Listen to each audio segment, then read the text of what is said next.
देखिए, विगत कक्षा में हमने जो संस्कृत की वर्णमाला है, दो प्रकार की वर्णमालाएं, एक माहेश्वर सूत्रों के आधार पर वर्णमाला और दूसरी वर्णमाला पाणिनीय शिक्षा के आधार पर, इन दो प्रकार की वर्णमालाओं की चर्चा हमने की है। जैसे ही हमें वर्णों का ज्ञान हुआ, वर्णों का ज्ञान होते ही हमारे पास एक लॉजिकल प्रश्न आता है कि कौन कौन से वर्ण एक परिवार के हैं, एक सदस्य के हैं। जैसे कि मान लो मुझे आपकी क्लास की यदि कोई ग्रुप करनी हो, तो यदि हम दो ग्रुप बनाना चाहें तो ग्रुपिंग ऐसे कर सकते हैं, एक पुरुषों की ग्रुपिंग, एक महिलाओं की ग्रुपिंग। दो प्रकार से ग्रुपिंग का कार्य कर सकते हैं, दो प्रकार से उसका भेद हम रख सकते हैं। लेकिन यहां पर ग्रुपिंग के और भी कई तरीके हो सकते हैं। जैसे आपके चार ग्रुप बनाने हो तो ट्रेडिशनल संस्कृत वाले और मॉडर्न संस्कृत वाले, इसका अलग अलग ग्रुप करके पुरुषों के दो ग्रुप, महिलाओं के दो ग्रुप, अलग अलग प्रकार से यहां पे ग्रुपिंग की जा सकती है। अब ऐसा कोई ट्रेडिशनल संस्कृत वाला जो पुरुष पुरुष हो वो एक ग्रुप के माने जाएंगे, ऐसा कोई ट्रेडिशनल ग्रुप वाला जो कि पुरुष पुरुष या महिला महिला अपने अपने ग्रुप के होंगे, मॉडर्न संस्कृत वाले होंगे वो अपने ग्रुप के होंगे। जैसे ही हमें वर्णों का ज्ञान हुआ, वर्णों का ज्ञान होते ही उसके परिवार में कौन कौन से वर्ण हैं, अर्थात एक वर्ण के और कितने कितने भेद संभव हैं, उस ज्ञान का करने का प्रसंग आता है, जिसको व्याकरण में कहा जाता है सवर्णता। जैसे आपने दैनिक जीवन में देखा होगा, हमारे परिवार का सवर्ण किसको कहा जाता है। यदि हमारे परिवार में किसी बच्चे का जन्म हुआ तो जन्म के माध्यम से वो हमारा सवर्ण हो गया, एक तरीका तो ये है।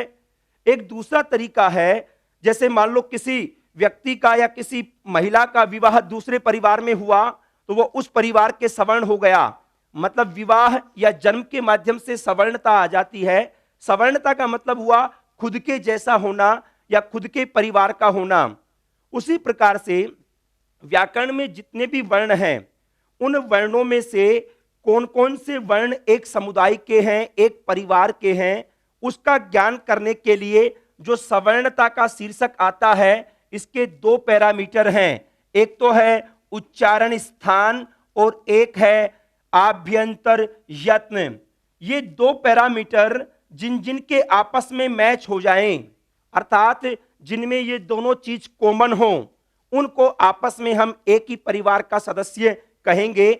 जैसे अभी आगे चल करके हम चर्चा करेंगे, यदि हम बात करें ई और ई, इन दोनों को हम एक परिवार का क्यों मानेंगे, क्योंकि ई का उच्चारण स्थान भी तालु आएगा, दीर्घ ई का भी तालु होगा, और दोनों का आभ्यंतर यत्न स्वरों के दृष्टिकोण से विवृत होगा। जब यहां पे दोनों उच्चारण स्थान समान और आभ्यंतर यत्न समान, तो हम ये कह सकते हैं कि ई और ई आपस में सवर्ण है, अर्थात एक ही परिवार के सदस्य हैं। मतलब हमारे पास दो पैरामीटर आएंगे, एक तो उच्चारण स्थान और एक यत्न। लेकिन जब बात करते हैं ए और ई की, ए का उच्चारण स्थान कंठ है, ई का तालु है। यद्यपि आभ्यंतर यत्न की दृष्टि से दोनों के दोनों विवृत हैं, लेकिन यहां पर उच्चारण स्थान समान नहीं है। इसका मतलब यह हुआ ए और ई आपस में एक परिवार के सदस्य नहीं हैं। मतलब हमारे पास सवर्णता के लिए दो पैरामीटर आ गए, उच्चारण स्थान और आभ्यंतर यत्न। जैसे ही हमें वर्णों का ज्ञान हुआ, वर्णों के ज्ञान के बाद में उच्चारण स्थानों को पढ़ना होता है और उच्चारण स्थानों के बाद में यत्नों को पढ़ना होता है। इस वजह से यहां पर हमने ये काम बताया है। जैसे ही वर्णों का ज्ञान हुआ, वर्णों का ज्ञान होते ही हम दूसरे टॉपिक उच्चारण स्थान की ओर आ रहे हैं, क्योंकि इसी के माध्यम से जो सवर्ण वर्ण हैं, अर्थात एक परिवार के जो वर्ण हैं, उनका ग्रहण होगा। इसलिए हम इस कक्षा का जो शीर्षक रख रहे हैं वो शीर्षक है उच्चारण स्थान। देखो, वर्णों के उच्चारण की यदि हम बात करें, हमारा जो स्वर तंत्र है, जैसे कि हम एक काल्पनिक चित्र बना लेते हैं, ये हमारा जो स्वर तंत्र है, इस स्वर तंत्र में जितने भी वर्ण हैं वो ओरिजिनली हृदय से उत्पन्न होते हैं। हृदय को उरस भी कहा जाता है। जितने भी वर्ण हैं, वर्णों की उत्पत्ति का जो मूल स्रोत है वो उरस या हृदय है। मतलब उत्पत्ति तो वहां पर हो गई, लेकिन यहां पर उत्पत्ति होने के बाद, जैसे हम कई बार मौन वाचन करते हैं या चिंतन मनन करते हैं, उसमें वर्ण की उत्पत्ति तो हो गई, लेकिन शब्द बाहर नहीं आया, ध्वनि बाहर नहीं आई। मतलब क्या हुआ कि उत्पत्ति तो हो गई, लेकिन वो उत्पत्ति प्रकाशित नहीं हुई। तो वो कंठ इत्यादि से नीचे रहेगी, तो उत्पत्ति हो गई, इसलिए हृदय को हम उच्चारण स्थान कहेंगे। लेकिन उनका जो प्रकाशन है, उनको सुनाई देने का कार्य या ध्वनि रूप में सामने आने का जो कार्य है, वो प्रारंभ होता है कंठ से। देखो, जो भी वर्ण जितना हृदय के समीप से बोला जाएगा, वो उसको बोलने में उतनी ही सहूलियत होगी। इसीलिए हमारा जो हिंदी की वर्णमाला रखते हैं, सबसे पहले कवर्ग आता है, फिर चवर्ग आता है, फिर टवर्ग आता है, फिर तवर्ग आता है और फिर पवर्ग। ये पांचों वर्गों का जो सीरियल रखा गया है, इसी सीरियल में क्यों रखा गया? क्योंकि कवर्ग सबसे नजदीक है, कंठ नजदीक होने की वजह से कंठ से बोला जाने वाला कवर्ग सबसे पहले रखा गया। कवर्ग के ऊपर, कंठ के ऊपर तालु आती है। तालु नामक जो उच्चारण स्थान है, कंठ के जस्ट ऊपर है। हमारी जो जीभ है, जीभ के समानांतर पीछे वाली परत के ऊपर जो स्थान है, उसको तालु कहा जाता है। और जीभ के ऊपर जो जगह सिर के साथ मिली हुई है, उसको मूर्धा कहा जाता है। मूर्धा कह दो, चाहे सिरस कह दो, सिर भी कह सकते हैं इसको। पाणिनीय शिक्षा में मूर्धा के बजाय सिरस शब्द का प्रयोग किया गया है, मतलब सिर से बोला जाने वाला या मूर्धा से बोला जाने वाला। कंठ, तालु, मूर्धा। फिर इसके बाद में आता है उच्चारण स्थान हमारे पास दंत। दंत के बाद दो ओष्ठ, और ओष्ठ के बाद नासिका। हमारे उच्चारण स्थानों के अंदर क्रमशः है कंठ, तालु, मूर्धा, दंत, ओष्ठ, नासिका। और हमारी ये जो जिह्वा होती है, जीभ होती है, ये जिह्वा जिस जगह शरीर से जुड़ी हुई है, जिस जगह से शरीर से कनेक्टेड है, उस जगह को कहा जाता है जिह्वा मूल। मूल का मतलब क्या हुआ? जहां से वो मौलिक तौर पर जुड़ी हुई है। जिह्वा का मूल, मूल या जड़, मतलब जिह्वा मूल नाम के अलग उच्चारण स्थान हो गया। इस आधार पर पाणिनीय शिक्षा के अंदर उच्चारण स्थानों के दृष्टिकोण से 8 उच्चारण स्थान माने गए हैं। उरस या हृदय है, कंठ, तालु, मूर्धा, दंत, ओष्ठ, नासिका और जिह्वा मूल। उरस या हृदय से तो उत्पत्ति हुई, इसलिए वर्णों का जो उत्पत्ति स्थल है, देखो उत्पत्ति स्थल, और दूसरा कंठ, तालु इत्यादि से उनका प्रकाशन होता है। प्रकाशन का मतलब सामने सुनाई देना। जब तक कंठ तक नहीं आएगा, तब तक कोई भी ध्वनि हमारे पास नहीं आएगी। मतलब हम जो मौन वाचन करते हैं या चिंतन मनन करते हैं, उसके अंदर कंठ से नीचे की प्रक्रिया होती है। कंठ पर आने के बाद हम उसकी ध्वनि दूसरे को सुना सकते हैं, दूसरा उस ध्वनि को सुन सकता है। इसका मतलब यह हुआ वर्णों के उत्पत्ति स्थल, और हम ये भी कह सकते हैं प्रथम प्रकाशन स्थल। पहली बार जहां पे वो प्रकाशित हुआ, उस स्थल को हम उनका उच्चारण स्थान कहेंगे। कोई भी वर्ण हो, वर्ण की उत्पत्ति हुई हो या फिर जिनका उच्चारण हुआ हो, उसको हम क्या कह देंगे? उनका उच्चारण स्थान। जैसे नदियों के बारे में आप ये कहते हो कि गंगा नदी गंगोत्री से निकली है, ये कहते हो, लेकिन क्या गंगोत्री नामक कोई एक जगह है क्या जहां से गंगा नदी प्रवाहित हो गई हो? वास्तव में गंगोत्री जो जगह है, अनेक छोटी छोटी धाराएं इकट्ठा होकर के यहां पर एक गंगा का रूप लेती है। तो वास्तव में उत्पत्ति तो ये जो स्पॉट थे ना स्टार्टिंग वाले, वो उत्पत्ति स्थल थे, लेकिन यहां पर किसी को भी गंगा नहीं कहा। जब ये अनेक धाराएं मिलकर के एक जगह बड़ा स्वरूप ले लेती हैं, तब आपने क्या कह दिया कि गंगोत्री से गंगा नदी निकलती है, जबकि गंगोत्री में वो जो जल है वो केवल इकट्ठा हुआ है। यहां पे गंगा प्रकाशित हुई है। ये विभिन्न खंडों के नीचे से, पत्थर के खंडों के नीचे से, या फिर अनेक जंगलों से निकलते हुए छोटी छोटी धाराएं इकट्ठा होकर के यहां पर गंगा नदी का स्वरूप लेती हैं। ठीक उसी प्रकार से उत्पत्ति तो हृदय या उरस में हो गई, लेकिन कंठ, तालु इत्यादि के माध्यम से उनका प्रकाशन होता है। इसलिए हम ये कह सकते हैं कि वर्णों के उत्पत्ति स्थल और प्रथम प्रकाशन स्थल को हम उनका उच्चारण स्थान कहेंगे। और ये जितने भी उच्चारण स्थान हैं, इन उच्चारण स्थानों का ज्ञान सामान्य मनुष्यों को हो सकता है। हर कोई जो सामान्य मनुष्य है वो इनको पहचान सकता है। जैसे आप बोलेंगे, पै बोल करके देखेंगे तो पै के अंदर हमारे जो दोनों ओष्ठ हैं वो टकराएंगे। इसका मतलब क्या हुआ? पै का उच्चारण स्थान क्या हो गया? ओष्ठ हो गया। या फिर आप वै बोल करके देखें, वै, तो ऊपर वाले दंत, नीचे वाला ओष्ठ, इसका मतलब क्या हुआ? वै का उच्चारण स्थान क्या हो गया? दंत और ओष्ठ हो गया।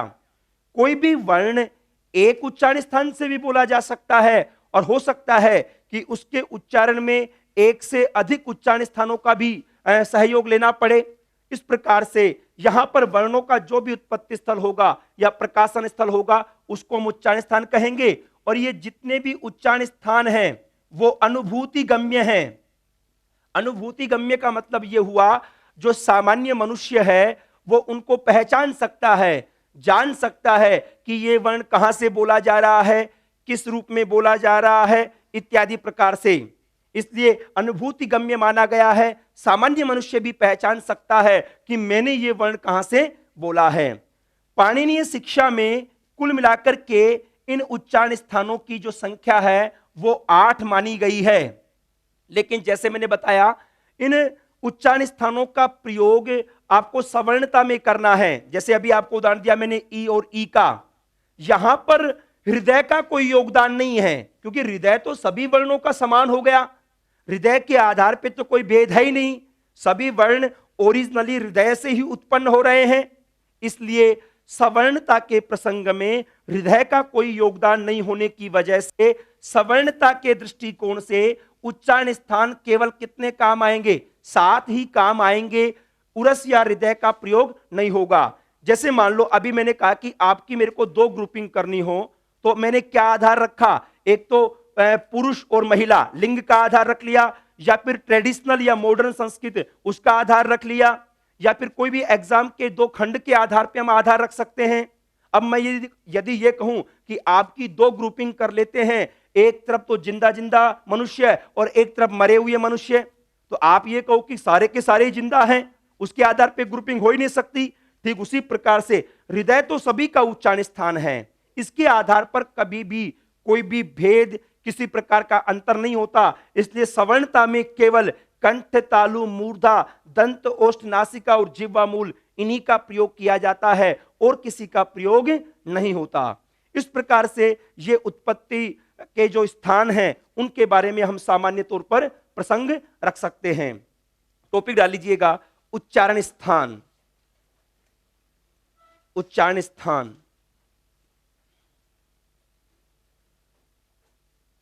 उच्चारण स्थान, उच्चारण स्थान। और एक तरफ जैसे मैंने लिखा है, आप भी पेज के इस हिस्से के अंदर ये पूरा का पूरा ऐसा चित्र बना लीजिएगा, एक स्वयं का चित्र बना लीजिएगा।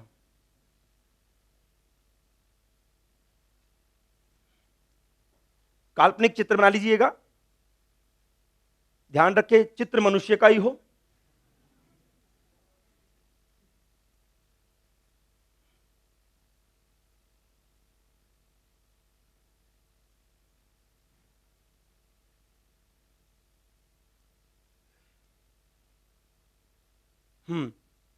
इसमें ये पूरा सिस्टम क्रमशः है। आप इसमें लिखेंगे सबसे पहले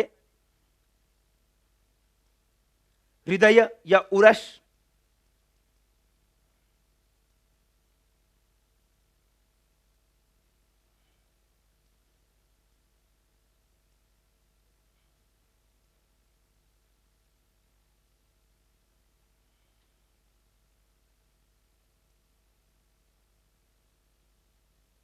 फिर कंठ, तालु, मूर्धा, दंत, ओष्ठ, नासिका,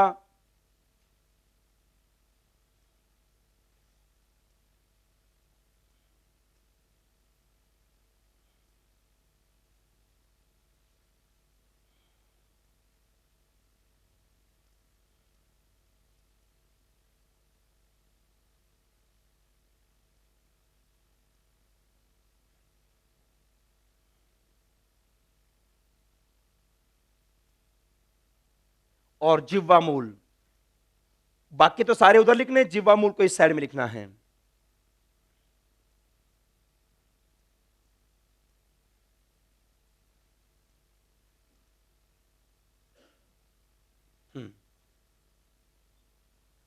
अब जहां ये सीरियल यही रखना बस, कंठ, जीभ के सामने वाली जो जगह है उसको तालु, जीभ के ऊपर की जो जगह है मूर्धा, फिर दंत, ओष्ठ, नासिका और जिह्वा मूल। अब जो जगह बची है इस साइड में, इसे उच्चारण स्थान की परिभाषा लिख रहे हैं।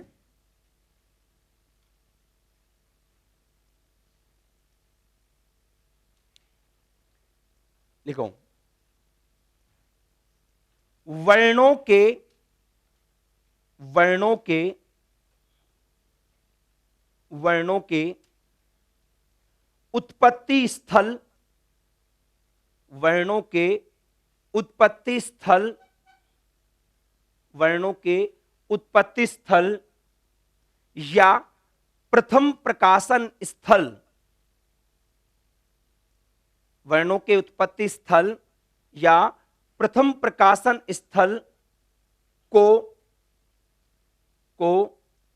उनका उच्चारण स्थान कहा जाता है, उनका उच्चारण स्थान कहा जाता है, उनका उच्चारण स्थान कहा जाता है, उच्चारण स्थान कहा जाता है। इन उच्चारण स्थानों का इन उच्चारण स्थानों का ज्ञान इन उच्चारण स्थानों का ज्ञान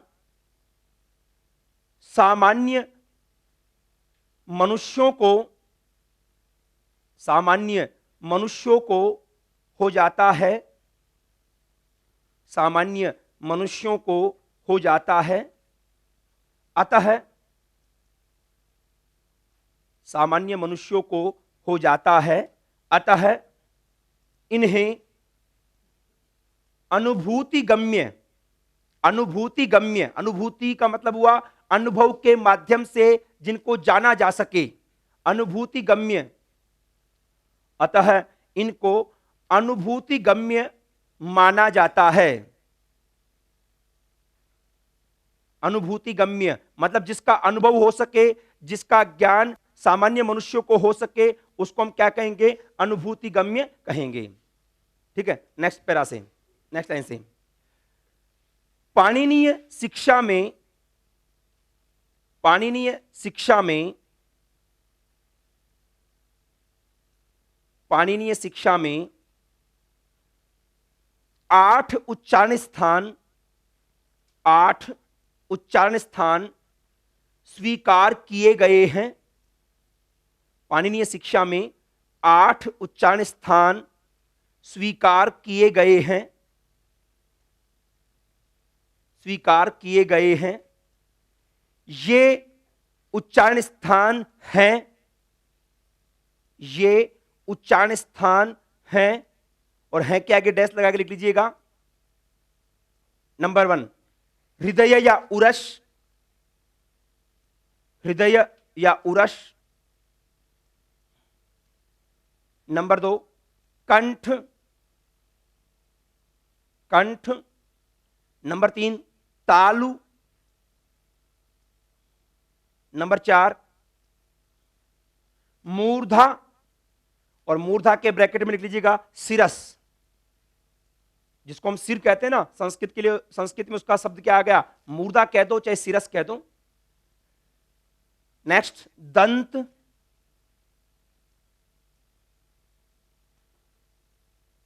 ओष्ठ, नासिका, नासिका, और नंबर 8 जिह्वा मूल, जिह्वा मूल। ये 8 उच्चारण स्थान स्वीकार किए गए हैं। लेकिन सवर्णता के प्रसंग में किसका प्रयोग नहीं होगा? हृदय का प्रसंग, हृदय का प्रयोग नहीं होगा। तो फिर वहां पे केवल कितने उच्चारण स्थान बच जाएंगे? 7। नेक्स्ट लाइन से, लेकिन सवर्णता के प्रसंग में, लेकिन सवर्णता के प्रसंग में, सवर्णता के प्रसंग में हृदय या उरस का प्रयोग नहीं होता, हृदय या उरस का प्रयोग नहीं होता, हृदय या उरस का प्रयोग नहीं होता। अतः, अतः सवर्णता के दृष्टिकोण से, सवर्णता के दृष्टिकोण से, सवर्णता के दृष्टिकोण से उच्चारण स्थान, उच्चारण स्थान कंठ आदि 7 ही हैं, कंठ आदि 7 ही हैं। मतलब हृदय का प्रयोग नहीं होगा यहां पर, केवल कंठ, तालु, मूर्धा, दंत, ओष्ठ, नासिका, ये 7 ही यहां पर हैं। यदि कोई प्रश्न यहां से बनता है तो सीधे तौर पर पूछेगा कि पाणिनि शिक्षा के अनुसार उच्चारण स्थान कितने हैं, तो 8 बताने हैं, और सवर्णता के दृष्टिकोण से 7 बताने हैं। इसके अलावा और कोई भी आधार नहीं है। और नेक्स्ट लाइन लिख लेंगे, पाणिनीय शिक्षा में मूर्धा के लिए कौन से शब्द का प्रयोग किया गया है? शिरस शब्द का प्रयोग किया गया है। नेक्स्ट लाइन से, पाणिनीय शिक्षा में, पाणिनीय शिक्षा में, पाणिनीय शिक्षा में मूर्धा उच्चारण स्थान के लिए, मूर्धा उच्चारण स्थान के लिए शिरस, मूर्धा उच्चारण स्थान के लिए शिरस, शिरस शब्द का प्रयोग किया गया है, शिरस शब्द का प्रयोग किया गया है, शिरस शब्द का प्रयोग किया गया है। तो ये जो यहां पर उच्चारण स्थान के दृष्टिकोण से जो सामान्य इसकी परिभाषा और कितने कितने भेद हो सकते हैं, किसको हम उच्चारण स्थान कहेंगे, इन सब की चर्चा सबसे पहले हमने यहां पर रखी है। लेकिन ये जो उच्चारण स्थान हैं, इन उच्चारण स्थानों का ज्ञान हमें कुल मिलाकर के 11 पंक्तियों के माध्यम से होता है। अर्थात 11 पंक्तियों से उसके ज्ञान का ग्रहण आपको करना होगा, और वो 11 पंक्तियां आपको याद कर लेनी हैं। आपके विभिन्न एग्जाम्स के दृष्टिकोण से बहुत ही महत्वपूर्ण शीर्षक है। इन 11 पंक्तियों के आधार पर जो उच्चारण स्थान का ज्ञान होने का प्रसंग है, वो कैसे कैसे है, क्रमशः आपको भी उसी रूप में लिखना है। जैसे सबसे पहले मैं पंक्ति लिख रहा हूं, नंबर 1 पंक्ति आई, एकु है विसर्जनीयानाम, नीयानाम कंठः। देखो ये क्या कहता है, एकु है विसर्जनीयानाम कंठः। देखो ए कहने का मतलब हुआ अवर्ण, सभी प्रकार का अवर्ण। कु कहने का मतलब क्या हुआ, कवर्ग, कवर्ग में कु कहने से पूरे के पूरे कवर्ग का ग्रहण होगा। ऐसे ही है का मतलब क्या हुआ, है वर्ण, और एक आया विसर्ग। इन सब का उच्चारण स्थान क्या है, कंठ है। इसलिए इन सभी वर्णों को, ऐसे वर्ण जो कंठ से उत्पन्न होते हैं, उन वर्णों को कहा जाता है कंठीय वर्ण, कंठ में उत्पन्न होने वाला कंठीय। और आपको विगत कक्षा में बताया था अवर्ण कितने प्रकार का होता है, 18, क्योंकि ह्रस्व दीर्घ प्लुत प्रत्येक के 6 भेद थे, तो कितने प्रकार का हो गया, 18 प्रकार का। कवर्ग में कितने वर्ण आएंगे, 5, और है कितना है, 1, और विसर्ग कितना है, 1। कुल मिलाकर के यहां पे वर्णों के दृष्टिकोण से 18 और 5 23, 1 24 और 1 25। मतलब क्या हुआ, 25 वर्ण कैसे हो गए, कंठीय वर्ण हो गए, जिनको बोलते समय आपको कंठ की सहायता लेनी होगी और आप ऐसे भी कर सकते हैं, इन 25 में भी ये ओरिजिनल वर्ण है, ये भी ओरिजिनल वर्ण है, ये भी ओरिजिनल है। विसर्ग यहां पे अयोगवाह आ गया तो ये 25 कह दो, चाहे आप ये भी कह सकते हो 24 वर्ण प्लस 1 अयोगवाह है। इन सभी का उच्चारण स्थान क्या हो जाएगा? कंठ हो जाएगा। इसलिए पहली पंक्ति हमारे पास कौन सी आ गई? अकुह विसर्जनीय नाम कंठ है। ए का मतलब अवर्ण, कु का मतलब कवर्ग, हु है का मतलब है वर्ण, और विसर्जनीय का मतलब क्या होता है? विसर्ग। इन सब का उच्चारण स्थान क्या हो गया? कंठ। अर्थात इनको बोलते समय आपको कंठ का प्रयोग करना होगा। ऐसे कुल मिलाकर के 11 पंक्तियां हैं। इसी सीरियल से हम लिखेंगे और इसी से पूरा अर्थ भी स्पष्ट हो जाएगा। इनके सामने कोई विशेष हिंदी लिखने की आवश्यकता नहीं है, पूरी बात इसी से स्पष्ट हो जाएगी। जैसे एक और देखो, नंबर 2, कंठ के बाद में कौन है? तालु। देखो, इचु यशानाम तालु, इचु यशानाम तालु, इन सब का उच्चारण स्थान क्या है? तालु है। ई वर्ण, ई का मतलब क्या हुआ? ई वर्ण। चू का मतलब क्या हुआ? चवर्ग। य और स, इन सब का उच्चारण स्थान क्या हो गया? तालु। और तालु से बोले जाने वाले वर्णों को कहा जाता है तालव्य वर्ण। तालु से उत्पन्न होने वाले तालव्य। अब देखो वही कल वाली संख्या कर लीजिएगा। ई वर्ण कितने? 18। चवर्ग में कितने आएंगे? 5। और यह कितने प्रकार का? 2 प्रकार का। व्यंजनों में केवल य व ल 2 प्रकार के थे ना, तो यह कितना आएगा? 2, और श कितना? 1। 18 और 5 23, 23 और 2 25, 25 और 1 26। इसका मतलब क्या हुआ? तालव्य वर्णों की कुल संख्या कितनी हो गई? 26। अब इसमें कोई अयोगवाह है ही नहीं, तो आपको अयोगवाहों को अलग से काउंट करने की आवश्यकता नहीं रहेगी। इसी प्रकार से कंठ के बाद में तालु, तालु के बाद में कौन सा आया? मूर्धा। जैसे देखो नंबर 3, ऋतु रसाणाम मूर्धा, ऋतु रसाणाम, ऋतु रसाणाम मूर्धा। तो देखो यहां पर ऋतु रसाणाम में री का मतलब क्या हुआ? रिवर्ण। टू का मतलब क्या हुआ? टवर्ग। र का मतलब रेफ, और श का मतलब श। ठीक है, इन सब का उच्चारण स्थान क्या हो गया? मूर्धा। और ऐसे वर्ण जिनको मूर्धा से बोला जाता है, उन वर्णों को मूर्धन्य वर्ण कहा जाता है। वो क्या कहलाएंगे? मूर्धन्य। कल आपको बताया था हमने गत कक्षा में, री का मतलब क्या है? कितने प्रकार के? 18। टवर्ग में कितने? 5। रे 1, केवल य व ल 2 प्रकार के थे, बाकी सब 1 प्रकार का। श भी 1। तो बताइए 18 और 5 23, 24, 25, मूर्धन्य वर्ण कितने हो गए? 25। इस प्रकार से तभी अब आगे जब भी कोई बात आएगी, इस श को, षटकोण वाले श को हम क्या कहेंगे? मूर्धन्य श। ये सलजम वाले श को हम क्या कहेंगे? तालव्य श। उच्चारण स्थान के दृष्टिकोण से इस प्रकार से आपको क्रमशः रखना होगा। लिख लीजिएगा नंबर 1, इसको भी आप ऐसे ही कर लीजिएगा, ए कु और है।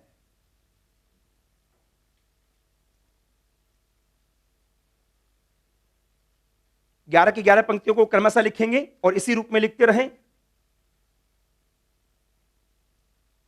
ए कु है, डैश लगा लेना बीच में ताकि क्लियर रहेगा। ए कु है विसर्जनीयानाम कंठः, एकु है विसर्जनीयानाम कंठः। ए के नीचे लिखो अवर्ण। ए का मतलब क्या हुआ? अवर्ण। प्लस कु का मतलब क्या हो गया? कवर्ग। प्लस है को हलंत कर लेना यहां पर। प्लस विसर्जनीय के नीचे विसर्ग का चिन्ह लगा लो केवल। और इन सब का उच्चारण स्थान क्या हो गया? कंठ हो गया। और इसके सामने कर लीजिएगा, ये वर्ण कैसे कहलाएंगे? कंठ्य वर्ण। कंठ में उत्पन्न होने वाले कंठ्य वर्ण। और किस तरह से होंगे? 18 प्लस 5 प्लस 1 प्लस 1, इनके नीचे नंबरिंग कर लीजिएगा। अवर्ण 18 प्रकार का विगत कक्षा में डिस्कस किया हमने, 6 ह्रस्व 6 दीर्घ 6 प्लुत। और कवर्ग में कितने हैं? 5 है, 1 है और विसर्ग भी 1 है। 25 लिख करके ब्रैकेट में 24 वर्ण प्लस 1 अयोगवा है। अलग से भी आप कर सकते हैं वर्गीकरण, ठीक है। अब दूसरी पंक्ति लिखो, नंबर 2, एक लाइन छोड़ देना, स्पष्ट अलग अलग रहे। नंबर 2, इचु यसा नाम तालु, इचु यसा नाम तालु, इचु यशा नाम तालु। ई के नीचे लिखेंगे इवर्ण,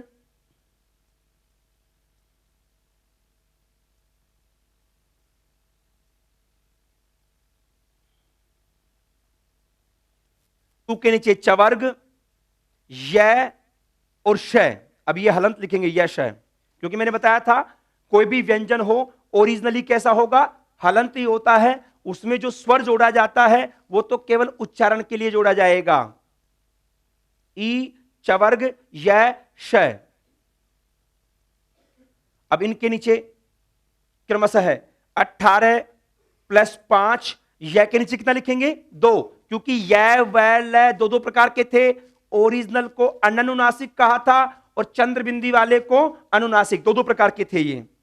तो ई चवर्ग य शय, 18 प्लस 5 प्लस 2 प्लस 1 बराबर 26, मतलब इसमें कोई भी अयोगवाह नहीं आया है।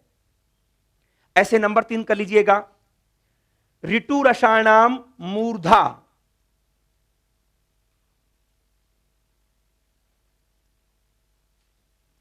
ऋतु रसाणाम मूर्धा।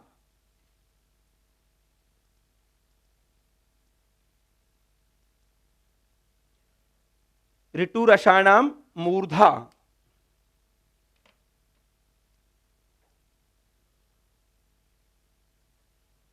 वही सेम, री के नीचे रिवर्ण, टू के नीचे टवर्ग, र के नीचे रहलंत और श के नीचे शहलंत। री के नीचे 18, क्योंकि री के भी 18 भेद थे, ए ई उ री, चारों के 18 18 थे। टवर्ग के नीचे 5, र एक ही है। ध्यान रखना, सारे अंतस्थ दो प्रकार के नहीं है, केवल य व ल यही दो प्रकार के हैं, र के 2 प्रकार नहीं है, और श के नीचे भी 1। तो ये भी कुल कितने वर्ण हो गए? 25। तो ये सबसे पहले हमने जो 3 पंक्तियां हैं इनके माध्यम से आप क्रमशः बोल सकते हैं। नंबर 1 कौन सी आई? अकु है विसर्जनीया नाम कंठ है, इचु यसा नाम तालु और ऋतु रसायनाम मूर्धा। अब आते हैं मूर्धा के बाद में क्या आया हमारे पास? दंत। देखिए,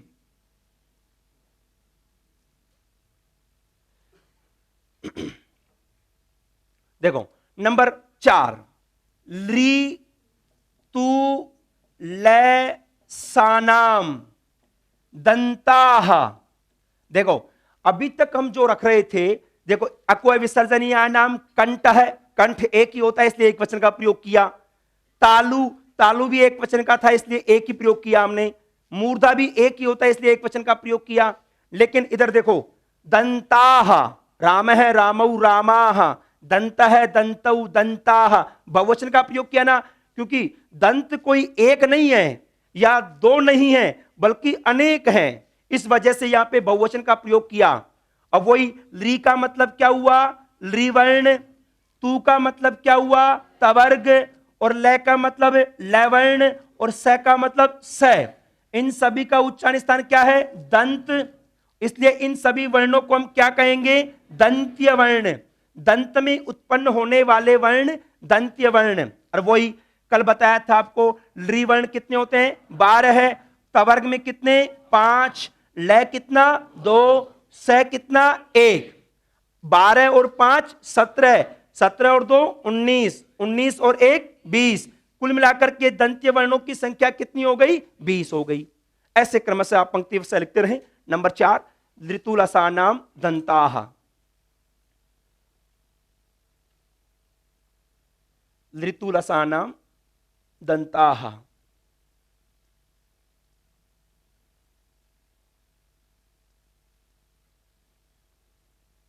और क्रमशः लृ के नीचे लृवर्ण, तू के नीचे तवर्ग, पूरा वर्ग है तवर्ग, लय और शय, इन सब का उच्चारण स्थान क्या हो गया? दंत, इसलिए इनको हम दंत्य वर्ण कहेंगे। कितने कितने? 12 + 5 + 2 + 1, कुल हो गए 20 वर्ण।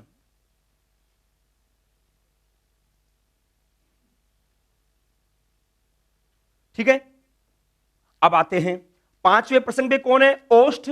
और ओष्ठ के लिए पंक्ति आती है उपु पद्मानीयानाम, पद्मानीयानाम ओष्ठौ। सुनो, बाकी सभी में आपने देखा जितने भी आए उसमें ऊ छोटा था ना, कू चू टू तू, उनमें। लेकिन यहां पे देखो पू के अंदर ऊ बड़ा आ गया। उसका रीजन क्या है? ये ऊ तो अलग से था ही और पू भी छोटा ही है, लेकिन आगे उपदमानीय का ऊ आ गया। ठीक है ना, उपदमानीय का ऊ आ गया तो ऊ और ऊ मिलकर के दीर्घ हो गया ऊ, इसलिए यहां पे आपको पू बड़ा दिख रहा है। दोनों के अंदर सवर्ण दीर्घ कर दिया। अब इसमें कौन कौन से आ गए? ऊ का मतलब क्या हुआ बताओ? उवर्ण। पू का मतलब क्या हुआ? पवर्ग। और उपदमानीय किसको कहते हैं आपको पता है? अर्धविसर्ग होता है ना, लेकिन कैसा अर्धविसर्ग?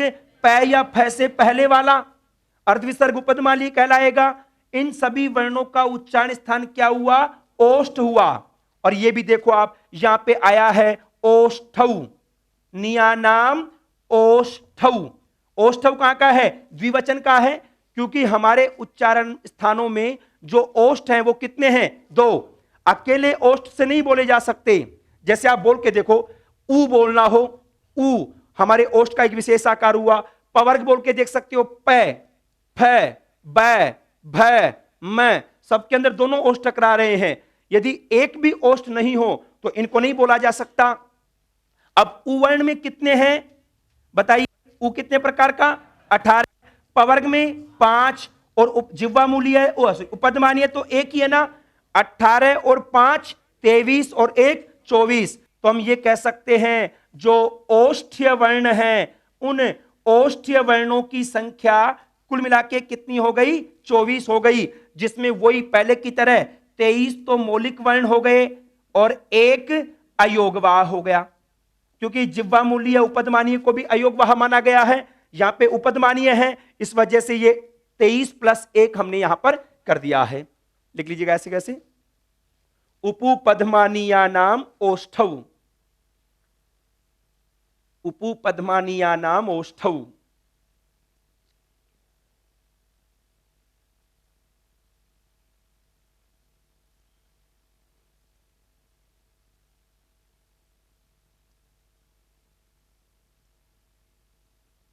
उपपद्मानीया नाम ओष्ठौ।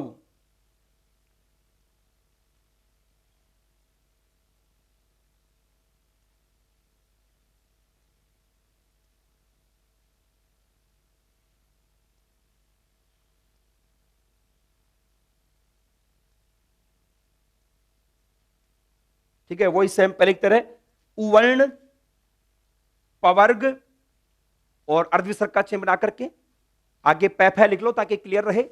पैफै से पहले वाला अर्धविसर्ग, उवर्ण में 18, पवर्ग में 5 और पैफै से पहले वाले में अर्धविसर्ग में 1।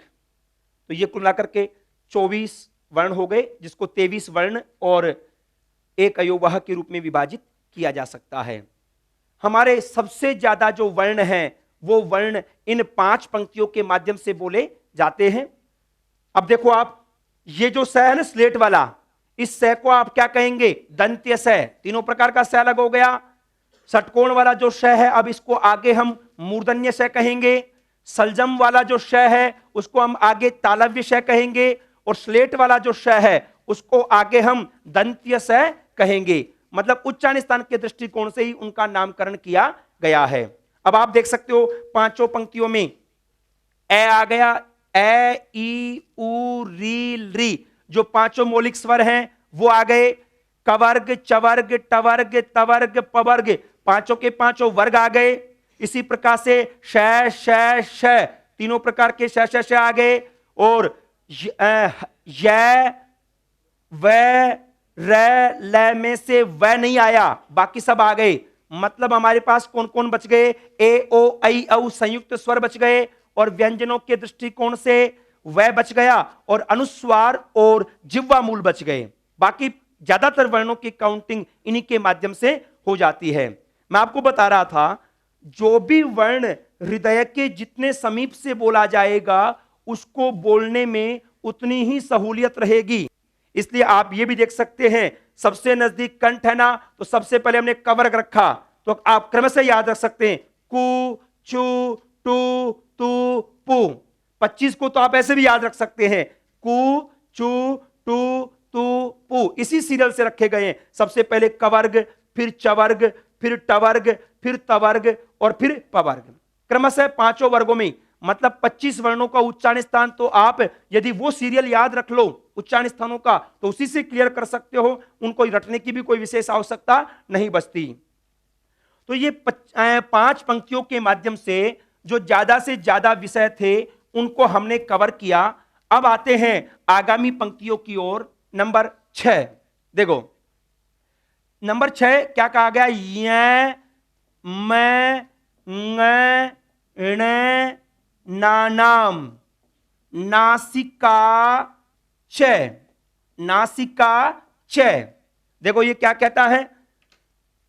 ये जो चवर का पंचम वर्ण है, मैं पवर का पंचम वर्ण, ंग ये कवर का पंचम वर्ण, ण टवर का और न तवर का, इनका उच्चारण स्थान नासिका च। च का मतलब हुआ और, मतलब ये हुआ ये पांचों वर्ण पंचम वर्ण थे पांचों वर्गों के, तो अपने अपने वर्ग के उच्चारण स्थान तो हुआ ही हुआ।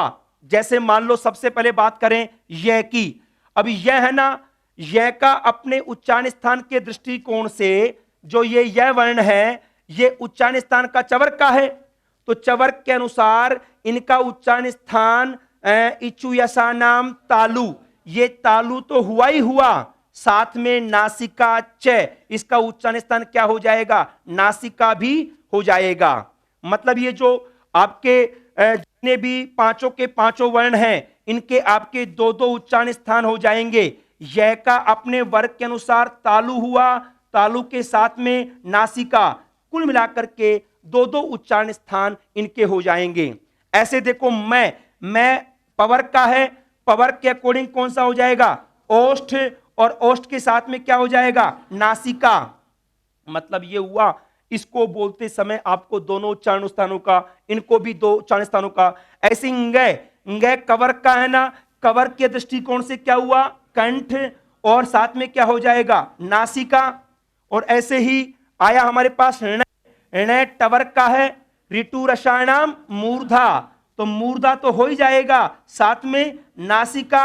और एक अंत में आया न तवर का है, तवर के उच्चारण स्थान के दृष्टिकोण से दंत तो हुआ ही हुआ, साथ में नासिका भी हो जाएगा। मतलब नासिका च नाम की कोई जगह नहीं है। नासिका च कहने का मतलब हुआ नासिका भी अपने वर्ग का तो है ही है। जैसे मान लो आपको ण बोलना हो, ण टवर का है, ट ठ ड ढ ण बोलेंगे तो उसी प्रकार से, लेकिन नासिका का प्रयोग भी कर लेंगे। जैसे ये है, मैं इसका शुद्ध उच्चारण बता रहा था आपको, जैसे यह तालु से बोला जाता है ना, उस तालु वाले यह को नासिका से बोल दो यह, तो यह इस तरह का उच्चारण हो जाएगा।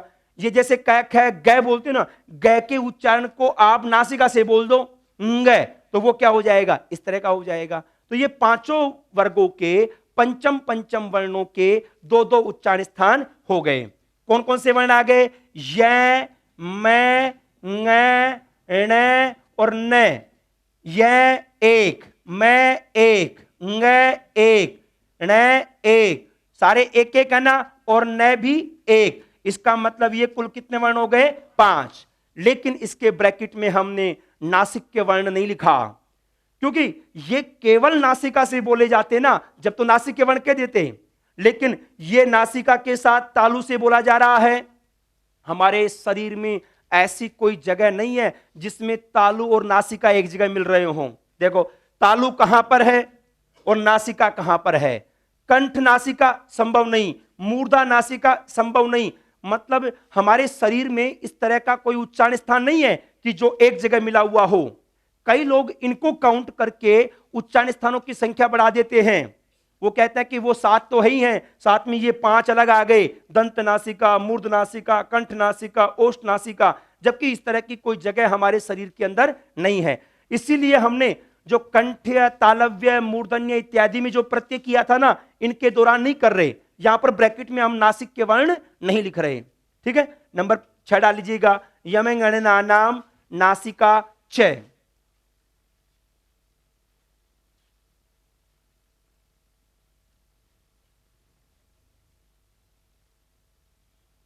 यमंगणना नाम नासिका च।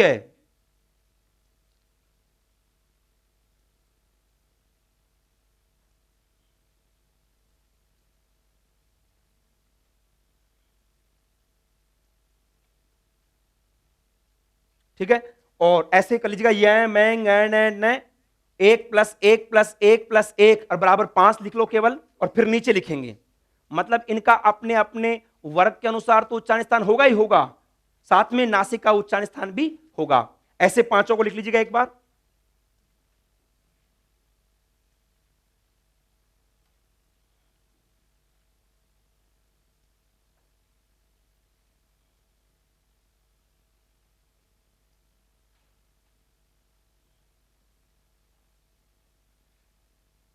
दो दो उच्चारण स्थान होंगे इनके सबके।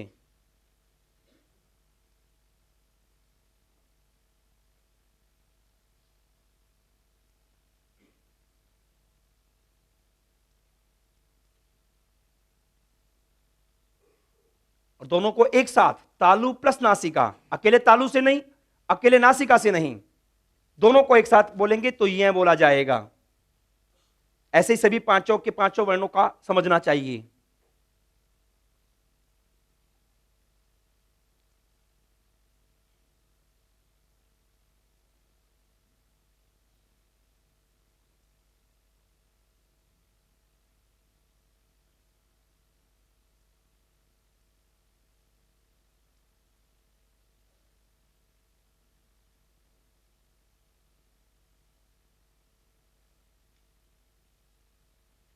ठीक है, तो ये स्टार्टिंग की 6 पंक्तियों के माध्यम से हमने उच्चारण स्थान की जो प्रोसेसिंग है उसको रखा है, जिसमें ये 5 वर्ण ऐसे आगे जिनके माध्यम, जिनके प्रसंग में आपको 2-2 उच्चारण स्थानों का प्रयोग करना पड़ा है। चलो अब आगे आते हैं। अब हमारे स्वरों के अंदर ए, ओ, ऐ, औ बचे हुए हैं, उनको क्रमशः रख रहे हैं। देखो नंबर 7, नंबर 7 कह रहा है ए दई तो हो कंठ तालु। देखो ये क्या कहता है, एत प्लस ऐत। ठीक है, ये कहता है कि ए और ऐ है ना, इनका उच्चारण स्थान कंठ और तालु दोनों एक साथ होगा। ठीक है, कंठ और तालु होगा। ए और ऐ को बोलते समय आपको उच्चारण स्थान के दृष्टिकोण से कंठ और तालु का प्रयोग करना होगा। यदि आपको लगे कि यह हमें याद नहीं हो रहा, तो आपको हमने बताया था ए के अंदर क्या क्या मिला हुआ है, ए और ई मिला हुआ है ना, तो इन दोनों के उच्चारण स्थानों को जोड़ दो। ए का उच्चारण स्थान क्या है, कंठ, और ई का क्या है, तालु। परीक्षा में यदि आपको कंफ्यूजन हो तो ऐसे चेक कर लेना। ऐसे ही दूसरा, जैसे हम रखें ओ दौतो हो कंठोष्टम, ये क्या कहता है, ओ और औ का उच्चारण स्थान क्या हो जाएगा, कंठोष्ट हो जाएगा। ओत प्लस औत, इनका उच्चारण स्थान क्या हो गया, कंठ प्लस ओष्ठ। तो यहां पर भी आप ये ध्यान रखें, जैसे ओ और औ है ना, इन दोनों के अंदर ओ के अंदर क्या मिला हुआ होता है, ए और उ मिला हुआ होता है। तो ए का उच्चारण स्थान कंठ और उ का क्या है, ओष्ठ। ऐसे भी याद रख सकते हैं, मतलब इनको अलग से रखने की जरूरत नहीं बची। ए के अंदर ए और ई का मिश्रण है तो दोनों का उच्चारण स्थान जुड़ जाएगा। ओ के अंदर ए और ऊ का मिश्रण है तो दोनों का उच्चारण स्थान जुड़ जाएगा। मैंने आपको बताया था ए भी 12 प्रकार का और आई भी 12 प्रकार का, तो कुल मिला के कितने हो गए? 24 हो गए। और ओ भी 12 प्रकार का, औ भी 12 प्रकार का, ये भी कुल कितने हो गए? 24। चूंकि ये भी दो दो उच्चारण स्थानों का संयोग है, इसलिए यहां पर भी ब्रैकेट में आप कोई कुछ नहीं लिखेंगे, कंठ तालव्य या कंठोष्ठ्य इत्यादि नहीं लिखेंगे, क्योंकि वो प्रत्यय तभी होता जब शरीर का अंग होता। कंठ ओष्ठ नाम की जगह हमारे शरीर में कहीं पर भी नहीं है। कंठ अलग है, ओष्ठ अलग है। इस वजह से हम आगे जो कंठ तालव्य मूर्धन्य लिख रहे थे ना, इन पंक्तियों में नहीं लिखेंगे। लिखो नंबर 7, एदे तो हो कंठ तालु, एदे तो हो कंठ तालु, एदे तो हो कंठ तालु।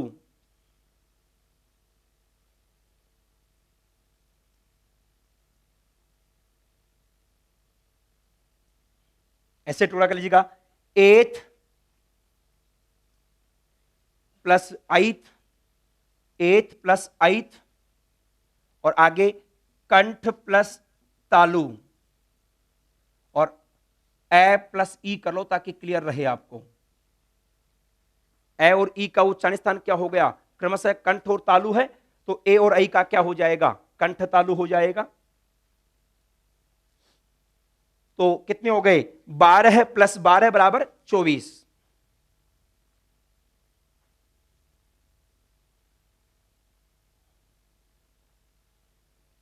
इसी प्रकार से नंबर 8 लिख लीजिएगा। नंबर 8, ओ दौतो हो कंठोष्ठम, कंठोष्ठम, कंठ और ओष्ठ मिला हुआ है, कंठोष्ठम।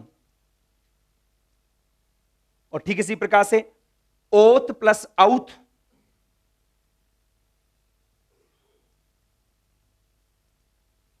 ओ प्लस औ, और ए और ऊ का मिश्रण, इसका भी काम हो जाएगा। 12 प्लस 12 बराबर ये भी कितने हो गए? 24। तो सारे स्वर हो गए। व्यंजनों में केवल बच गया वै और जिह्वा मूलीय और अनुस्वार, अयोग्वाहु में बच गए हैं। उनकी 3 पंक्तियां अलग से आएंगी। तो ये कुल मिलाकर के अभी तक हम 8 पंक्तियां देख चुके हैं। एक बार बोल लीजिएगा। नंबर 1 सबसे पहले कौन सा आया? अकुह विसर्जनीया नाम कंठ है। दूसरा इचु यशा नाम तालु। तीसरा ऋतु रसायनाम मूर्धा। चौथा ऋतु लशानाम दंता। 5 उपु पद्मानिया नाम ओष्ठौ। यम गणनानाम नासिका च। एदे तो कंठ तालु, ओ दो तो कंठोष्टम। अभी तक कुल मिलाकर के ये 8 पंक्तियां हम देख चुके हैं। अब आते हैं आगे। क्रमशः है हमारे पास व्यंजनों में से वर्णों के दृष्टिकोण से वै बच गया है। वै के लिए आप स्वयं बोल करके देख सकते हैं। बोलिए सभी, वै। तो हमारे ऊपर वाले दंत और नीचे वाला ओष्ठ टकरा रहा है, वै। वै नीचे वाले दांत नहीं हो तो भी वह बोला जा सकता है, लेकिन ऊपर वाले दंत और नीचे वाला ओष्ठ टकरा रहा है। इसलिए 9वें नंबर पर हमारे पास पंक्ति आ जाती है, वकारस्य दंतोष्ठम। यह क्या कहता है? वै का उच्चारण स्थान क्या होगा? दंत प्लस ओष्ठ। अब इसमें किसी का मिश्रण नहीं है, इसलिए आपको वो मिश्रण का तरीका नहीं, आप बोल करके भी देख सकते हैं। और आपको ध्यान हो वह कितने प्रकार का है? 2 प्रकार का है। इसलिए यहां पे ब्रैकेट में क्या कर लेंगे? इसको हम 2 वर्ण के रूप में रख लेंगे, क्योंकि वह ओरिजिनल और अनुनासिक के भेद से, चंद्रबिंदी वाला और ओरिजिनल। व्यंजनों में केवल 3 य व ल 2 प्रकार के थे, इसलिए यहां पे 2 वर्ण लिख रहे हैं। तो वह का उच्चारण स्थान क्या हो जाएगा? दंतोष्ठम। नंबर 9 लिख लीजिएगा, वकारस्य दंतोष्ठम, वकारस्य दंतोष्ठम। और नंबर 10 जिह्वा मूलीयस्य, जिह्वा मूलीयस्य जिह्वा मूलम, जिह्वा मूलीयस्य जिह्वा मूलम। यह क्या कहता है? जो जिह्वा मूलीय था, जिह्वा मूलीय किसको कहते हैं बताइए? कै या ख से पहले वाला अर्धविसर्ग। इसका उच्चारण स्थान क्या होगा? जिह्वा का मूल। इसीलिए इसका नाम जिह्वा मूलीय पड़ा है, क्योंकि यह जिह्वा के मूल से उत्पन्न होता है, इसलिए नामकरण क्या रख दिया हमने? जिह्वा मूलीय रख दिया। और ये तो केवल एक ही है ना, जिह्वा मूलीय की काउंटिंग तो आपको क्या करना है? एक ही कहेंगे। और चूंकि अब इसका तो नाम ही जिह्वा मूलीय है, तो जिह्वा मूल में उत्पन्न होने वाला भी क्या कहलाएगा? जिह्वा मूलीय ही कहलाएगा, इसलिए इसका अलग से नामकरण देने की आवश्यकता नहीं है। और नंबर 11 आया नासिका अनुस्वारस्य। नासिका अनुस्वारस्य, यह क्या कहता है? जो अनुस्वार है, किसी भी स्वर के बाद होता है, इसका उच्चारण स्थान क्या हो गया? नासिका हो गया। उच्चारण स्थान क्या हो जाएगा? नासिका। इसलिए ये एक ही अनुस्वार, हम इसको हम क्या कह सकते हैं बताइए? ये तो नासिका में उत्पन्न होता है ना, इसको हम क्या कहेंगे? नासिक्य वर्ण कह सकते हैं। तो नासिक्य वर्ण शुद्ध तौर पर तो एक ही हुआ, यहां पर कौन हुआ? अनुस्वार हुआ। बाकी जो पांचों वर्गों के 5 वर्ण थे ना, वो ओरिजिनल नासिक्य नहीं थे, नासिका के साथ अपने अपने वर्ग का उच्चारण स्थान भी वहां पर था। तो कुल मिलाकर के ये 11 पंक्तियां हैं जिनके माध्यम से उच्चारण स्थानों की प्रक्रिया को समझा जाना चाहिए। लिख लीजिएगा। वकारस्य दंतोष्ठम, जिह्वामूलीयस्य जिह्वामूलम, और नासिकानुस्वारस्य नासिकानुस्वारस्य नासिकानुस्वारस्य। ठीक है, तो ये कुल मिलाकर के 11 पंक्तियों के माध्यम से जो उच्चारण स्थान का विधान है, कितने कितने वर्ण हैं, इन सब के बारे में चर्चा की जा सकती है। और आपको प्रत्येक वर्ण का ज्ञान होना चाहिए कि वो वर्ण कहां से बोला जाता है, किस किस रूप में बोला जाता है। जैसे हम यदि आपसे पूछें कि झ, ये झ वर्ण कहां का है? चवर का है ना, तो चवर के अकॉर्डिंग इसका उच्चारण स्थान क्या हो जाएगा? तालु। इचु यसा नाम तालु। आपसे पूछें ढ, ये ढ तो टवर का है, तो ऋतु रसा नाम मूर्धा। लेकिन यदि आ जाए मैं, अब मैं पवर का है, ओष्ठ और 5वां वर्ण है नासिका, तो इसका क्या हो जाएगा? ओष्ठ और नासिका। तो ये 11 पंक्तियां आपको कंठस्थ कर लेनी है। 100% यहां से प्रश्न अवश्य तौर पर आएगा। नंबर 1 एक बार पुनः बोल लेते हैं, फिर आगे हम निष्कर्षों की ओर चलेंगे। नंबर 1, सबसे पहले अकुह विसर्जनीया नाम कंठ है, इचु यसा नाम तालु, ऋतु रसा नाम मूर्धा, ऋतु लसा नाम दंताः, उपु पद्मानिया नाम ओष्ठौ, यमगणना नाम नासिका च। एदेतोः कंठ तालु, ओदोतोः कंठोष्ठम, वकारस्य दंतोष्ठम, जिह्वामूलीयस्य जिह्वामूलम, और नासिका अनुस्वारस्य। कुल मिलाकर के इन 11 पंक्तियों के माध्यम से हम जो उच्चारण स्थान की प्रक्रिया है उसको यहां पर देख सकते हैं, रख सकते हैं। और इनमें प्रत्येक वर्ण का आपको अभ्यास करना चाहिए कि कौन सा वर्ण कहां से बोला जा रहा है। न केवल संस्कृत से संबंधित परीक्षाओं के अंदर, बल्कि ऐसी कोई परीक्षा जो कि हिंदी से संबंधित हो, उनके अंदर भी उच्चारण स्थान और यत्नों को लेकर के प्रश्न आते रहे हैं। उसमें ये जो संस्कृत की प्रक्रिया है वो यथावत वहां पर काम आएगी। अब मैं यहां पर कुछ निष्कर्ष आपको बता रहा हूं, उन निष्कर्षों के बारे में भी आपको सामान्य ज्ञान होना चाहिए। देखो, आपने ये जो 11 पंक्तियां रखी, इन 11 पंक्तियों के अंदर आपने देखा य, मैं, ng, न, न, इनके दो उच्चारण स्थान थे, ए, आई, ओ, औ और व। कुल मिलाकर के 10 वर्ण ऐसे हो गए जिनके उच्चारण में आपने दो उच्चारण स्थानों का प्रयोग किया। अब 10 के अलावा कितने बच गए? 32 तो वर्ण बच गए, और जो अयोगवाह हैं उन सभी का उच्चारण स्थान एक एक ही है। मतलब 10 वर्ण तो 2 उच्चारण स्थान से बोले जाएंगे। कौन कौन से आए बताइए? य, मैं, ng, ण, न, ए, आई, ओ, औ और व। यहां पे मैंने ये सीरियल क्यों लिया? क्योंकि ए आई का एक जैसा था, ओ औ का एक जैसा था, और अंत में क्या आ गया? व। कुल मिलाकर के 10 वर्ण तो ऐसे हो गए जिनके दो दो उच्चारण स्थान हैं, और बाकी जो 32 वर्ण, क्योंकि मैंने बताया था 9 स्वर 33 व्यंजन, कुल वर्ण कितने हुए थे 42। 42 में से 10 को निकाल दिया, कितने बच गए 32, और बाकी जितने भी अयोगवाह हैं उनका एक एक उच्चारण स्थान ही होगा। लिखो नोट नंबर 1, उच्चारण स्थानों से संबंधित 4-5 नोट में लिखवा रहा हूं जो कि आपको निष्कर्ष के दृष्टिकोण से याद रखने हैं, इनकी चर्चा हम कर रहे हैं। नंबर 1,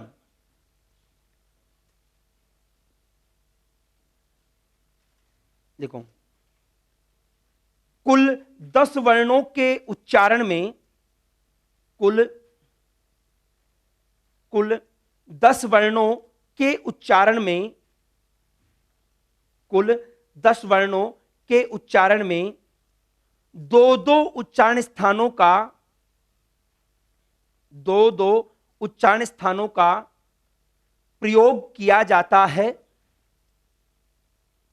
दो दो उच्चारण स्थानों का प्रयोग किया जाता है, प्रयोग किया जाता है, दो दो उच्चारण स्थानों का प्रयोग किया जाता है। ठीक है, ऐसे कैसे 10 लिख लीजिएगा और 10 के सामने उनका उच्चारण स्थान लिख लीजिएगा। य मैं न न ए आई ओ औ और वै।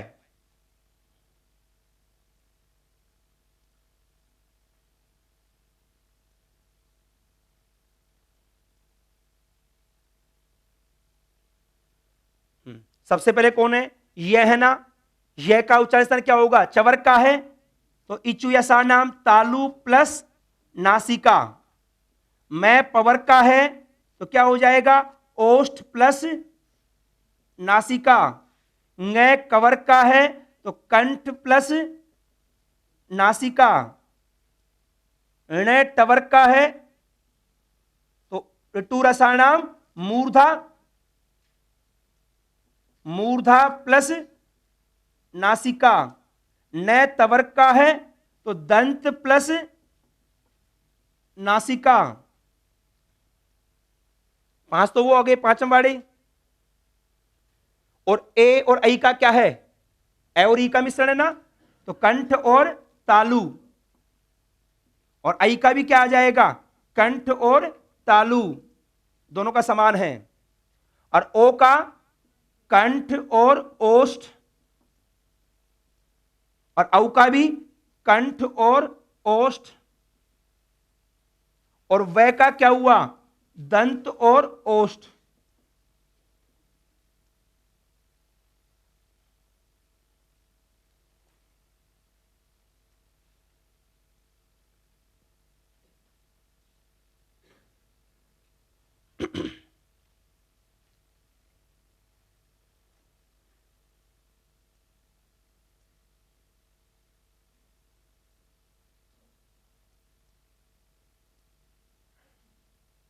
ठीक है, तो कुल मिलाकर के 10 वर्ण ऐसे हो गए जिनके उच्चारण में आपको दो दो उच्चारण स्थानों का प्रयोग करना है। अब इसके नीचे इसी नोट के अंदर क्रमशः लिखेंगे, नीचे इनके अलावा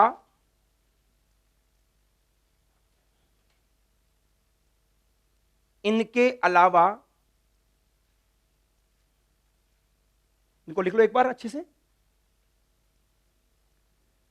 इनके अलावा शेष 32 वर्णों, शेष 32 वर्णों तथा अयोगवाहों का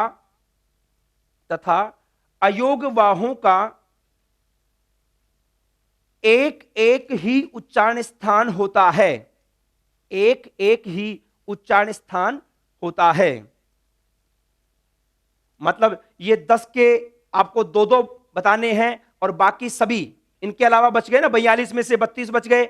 और अयोगवाह है, अयोगवाह में कौन कौन से बताओ, देखो अनुस्वार की बात आ गई, विसर्ग की बात आ गई, और दोनों प्रकार के अर्ध विसर्ग आ गए। अब कौन कौन बच गया, एक तो यम बच गया, एक दुष्पृष्ठ बच गया, उनको भी हम अभी चर्चा कर रहे हैं। ठीक है, क्लियर। तो ये 10 वर्ण और 32 अयोगवाह है, 32 वर्ण, इनको आप अलग अलग रख सकते हैं। अब लिखिए नोट नंबर 2। सबसे पहले हम चर्चा कर रहे हैं यम वर्णों की। किसको कहा था यम वर्ण, आपको ध्यान है, देखो एक बार पुनः मैं रिवाइज कर लेता हूं। वर्गों का 1 2 3 4, सेम रिपीटेड 1 2 3 4, उसके आगे किसी भी वर्ग का पांचवा, बीच में कोई भी स्वर नहीं हो। तो जो सेकंड वाला 1 2 3 4 था उसको आप क्या कह रहे थे? यम कह रहे थे। और आपको मैंने बताया था यम वर्ण संभव तो 100 थे, लेकिन काम केवल कितने आते हैं? 4। पाणिनीय शिक्षा में भी कितने माने गए? 4। कौन कौन से थे? जैसे देखो पलिक कनी, देख लीजिएगा, पहला पहला पांचवा, तो दूसरे वाला क्या कहलाएगा? यम कहलाएगा। अब सुनो, जितने भी यम वर्ण हैं, यम वर्णों का उच्चारण स्थान नासिका होगा। देखो वैसे तो कै का उच्चारण स्थान कंठ होता है, अब इसमें दूसरे वाला कै यम हो गया, तो पहले वाला कै तो कंठ से बोला जाएगा और दूसरे वाला कै कहां से बोला जाएगा? नासिका से। आपके दो प्रश्नों को मिक्स किया जा सकता है। जैसे यह प्रश्न बन जाए कि पलिक कनी इत्यत्र द्वितीय ककारस्य उच्चारण स्थानम किम, दूसरे उच्चारण स्थान का दूसरे कै का उच्चारण स्थान क्या होगा? तो दो प्रश्न हो गए। पहले तो आपको यह आना चाहिए कि दूसरा कै क्या है? यम है, तभी जाकर के आप नासिका दे पाएंगे, अन्यथा कै तो कवर का है, और कवर के अकॉर्डिंग तो क्या होना चाहिए था? कंठ। पहला तो कंठ ही है, लेकिन दूसरे को चूंकि हम यम कह रहे हैं, यम कहते इसका उच्चारण स्थान क्या हो जाएगा? नासिका हो जाएगा। तो यम वर्ण जितने भी हैं उनका उच्चारण स्थान नासिका हो जाएगा। इस दृष्टिकोण से नासिक्य वर्ण, शुद्ध नासिक्य वर्ण, शुद्ध नासिक्य का मतलब हुआ जो केवल नासिका से बोले जाते हों। 4 तो ये हो गए, यम 4 है ना, और एक अनुस्वार हुआ था। शुद्ध नासिक्य कितने हो गए? 5। और वैसे वो जो 5 थे ना यम गणन, वो भी नासिका से बोले जा रहे थे। तो यदि नासिक्य वर्ण, केवल नासिक्य की बात करें, शुद्ध नासिक्य तो 5 हो गए, और नासिक्य वर्ण 5, उनको भी जोड़ लो, कितने हो गए? 10। नासिका से बोले जाने वाले वर्ण 10 हो जाते हैं, लेकिन शुद्ध नासिका से बोले जाने वाले केवल 5 हैं। 4 तो यम और एक अनुस्वार। लिखो नोट नंबर 2, यम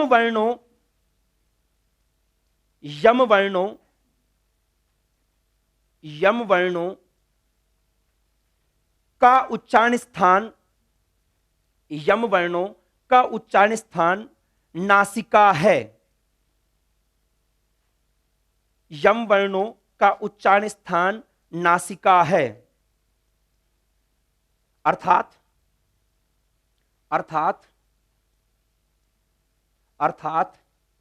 डैश लगा लीजिएगा, डैश लगा करके नीचे लिखो पलिक कनी। ऐसा उदाहरण लिख लीजिएगा, पलिक कनी, दोनों के हलंत हैं, आधे आधे हैं, और आगे न 5वां वर्ण है। मैंने कल इसकी विस्तार से परिभाषा दी थी। पलिक कनी, तो कै न, इनके नीचे 1 1 5 भी कर लीजिएगा, और दूसरे एक को अंडरलाइन करके ये क्या हो जाएगा? यम हो जाएगा। ठीक है, अब इसके सामने क्या लिखेंगे? यहां पे द्वितीय ककार यम था ना, तो यहां द्वितीय ककार का उच्चारण स्थान क्या हो जाएगा? तो देखो ऐसे करो, आप इस तरह से लिखना, पलिक नहीं लिखा आपने, जहां पर दूसरे वाला कै यम लिखा, इसके ऐसे तीर लगा करके लिख लो साइड में। द्वितीय ककार का उच्चारण स्थान नासिका। द्वितीय ककार, मैंने बताया था किसी भी वर्ण के आगे कार लगा सकते हो ना, तो ककार, ककार का मतलब क्या हुआ? कैवर्ण। द्वितीय ककार का उच्चारण स्थान नासिका। और जहां पर आपने ये पहले वाला क्या लिखा है ना, इसके साइड में इधर तीर लगा लो। अब बताओ पहले वाले कै का उच्चारण स्थान क्या रहेगा? कंठ, क्योंकि पहले वाला कै यम नहीं है ना, यम तो केवल दूसरे वाला कै है, तो इधर तीर लगा के लिख लो प्रथम ककार का उच्चारण स्थान कंठ, क्योंकि यम तो किसको कहा जाता है? सेकंड वाले को कहेंगे ना, तो प्रथम ककार का उच्चारण स्थान कंठ। मतलब क्या हुआ? यम वर्ण जितने भी हैं उन सभी यम वर्णों का उच्चारण स्थान क्या हो गया है? नासिका हो गया है। नेक्स्ट लाइन से इसी में लिखेंगे, निष्कर्ष के रूप में कहा जा सकता है, निष्कर्ष के रूप में कहा जा सकता है कि निष्कर्ष के रूप में कहा जा सकता है कि शुद्ध नासिक्य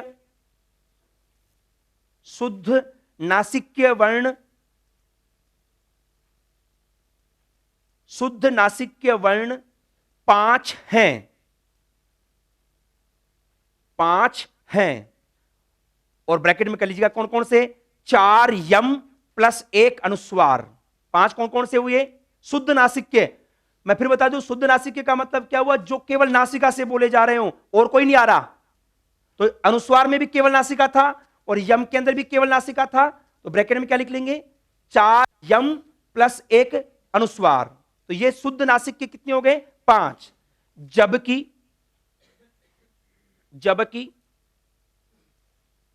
जबकि नासिक्य वर्णों की कुल संख्या, जबकि नासिक्य वर्णों की कुल संख्या, नासिक्य वर्णों की कुल संख्या 10 है। देखो दो चीज आ गई, शुद्ध नासिक्य मतलब जो केवल नासिका से बोले जाएं, और नासिक्य जिसमें नासिका का प्रयोग कहीं पर भी हो गया हो, उनको हम क्या कह देंगे, नासिक्य। कुल जबकि नासिक्य वर्ण 10 हैं। वापस ब्रैकेट लिखो, ब्रैकेट में क्या क्या आ जाएंगे, लिखो 4 यम प्लस 1 अनुस्वार, 4 यम प्लस 1 अनुस्वार प्लस यम न, ये पांचों लिख लीजिएगा, यम न, हो गए 10। शुद्ध नासिक के 5 हैं और नासिका से बोले जाने वाले 10 हैं। तो यम का क्लियर, अयोगवाहों में यम बच गया था, यम का उच्चारण स्थान क्लियर हो गया। अब क्या बचा, दुष्पृष्ठ। ठीक है, नंबर 3। अब नोट नंबर 3 लिख रहे हैं हम। देखो इधर, ये जो दुष्पृष्ठ है ना, ये जो दुष्पृष्ठ है, मैंने आपको गत कक्षा में इसकी जो परिभाषा दी थी, परिभाषा में आपको यह बताया था, वैदिक प्रक्रिया में जो ड है, ड से पहले भी स्वर हो और ड के बाद में भी स्वर हो, तो ड के स्थान पे क्या होता है, दुष्पृष्ठ आदेश होता है ना, इस तरह का। तो ये जो दुष्पृष्ठ है, चूंकि किसके स्थान पर हुआ है, ड के स्थान पर, और मैंने बताया था यहां पे कोई विशेष उच्चारण भेद नहीं है, तो ड का उच्चारण स्थान मूर्धा है, तो दुष्पृष्ठ का भी उच्चारण स्थान क्या हो जाएगा, मूर्धा ही हो जाएगा। Note number 3।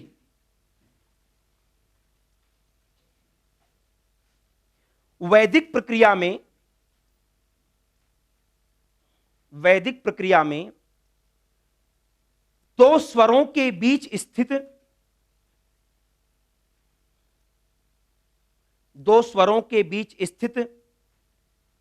ड, ये तीसरा वर्ण टैट है, ड। वैदिक प्रक्रिया में दो स्वरों के बीच स्थित ड के स्थान पर होने वाले दुष्पृष्ठ, गत कक्षा में परिभाषा आई थी, दुष्पृष्ठ का उच्चारण स्थान भी, दुष्पृष्ठ ब्रैकेट में आप चिन्ह लगा लीजिएगा इस तरह का, दुष्पृष्ठ का उच्चारण स्थान भी मूर्धा ही होगा,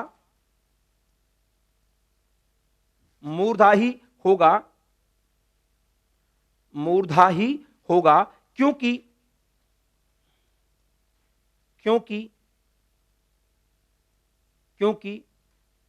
ड का उच्चारण स्थान, ड, ये तीसरा वर्णी, ड का उच्चारण स्थान मूर्धा है। ठीक है ना, तो मूर्धा के स्थान, ड के स्थान पे आदेश हुआ है, तो जैसे ड का मूर्धा था उसी प्रकार से दुष्पृष्ठ का भी क्या हो जाएगा, मूर्धा ही हो जाएगा। तो इस प्रकार से ये 3 निष्कर्ष आ गए, हमारे सारे वर्ण आ गए, क्या सारे वर्ण आ गए, 42 के 42, सारे के सारे अयोगवाह आ गए, कोई भी यहां पर नहीं बचा है।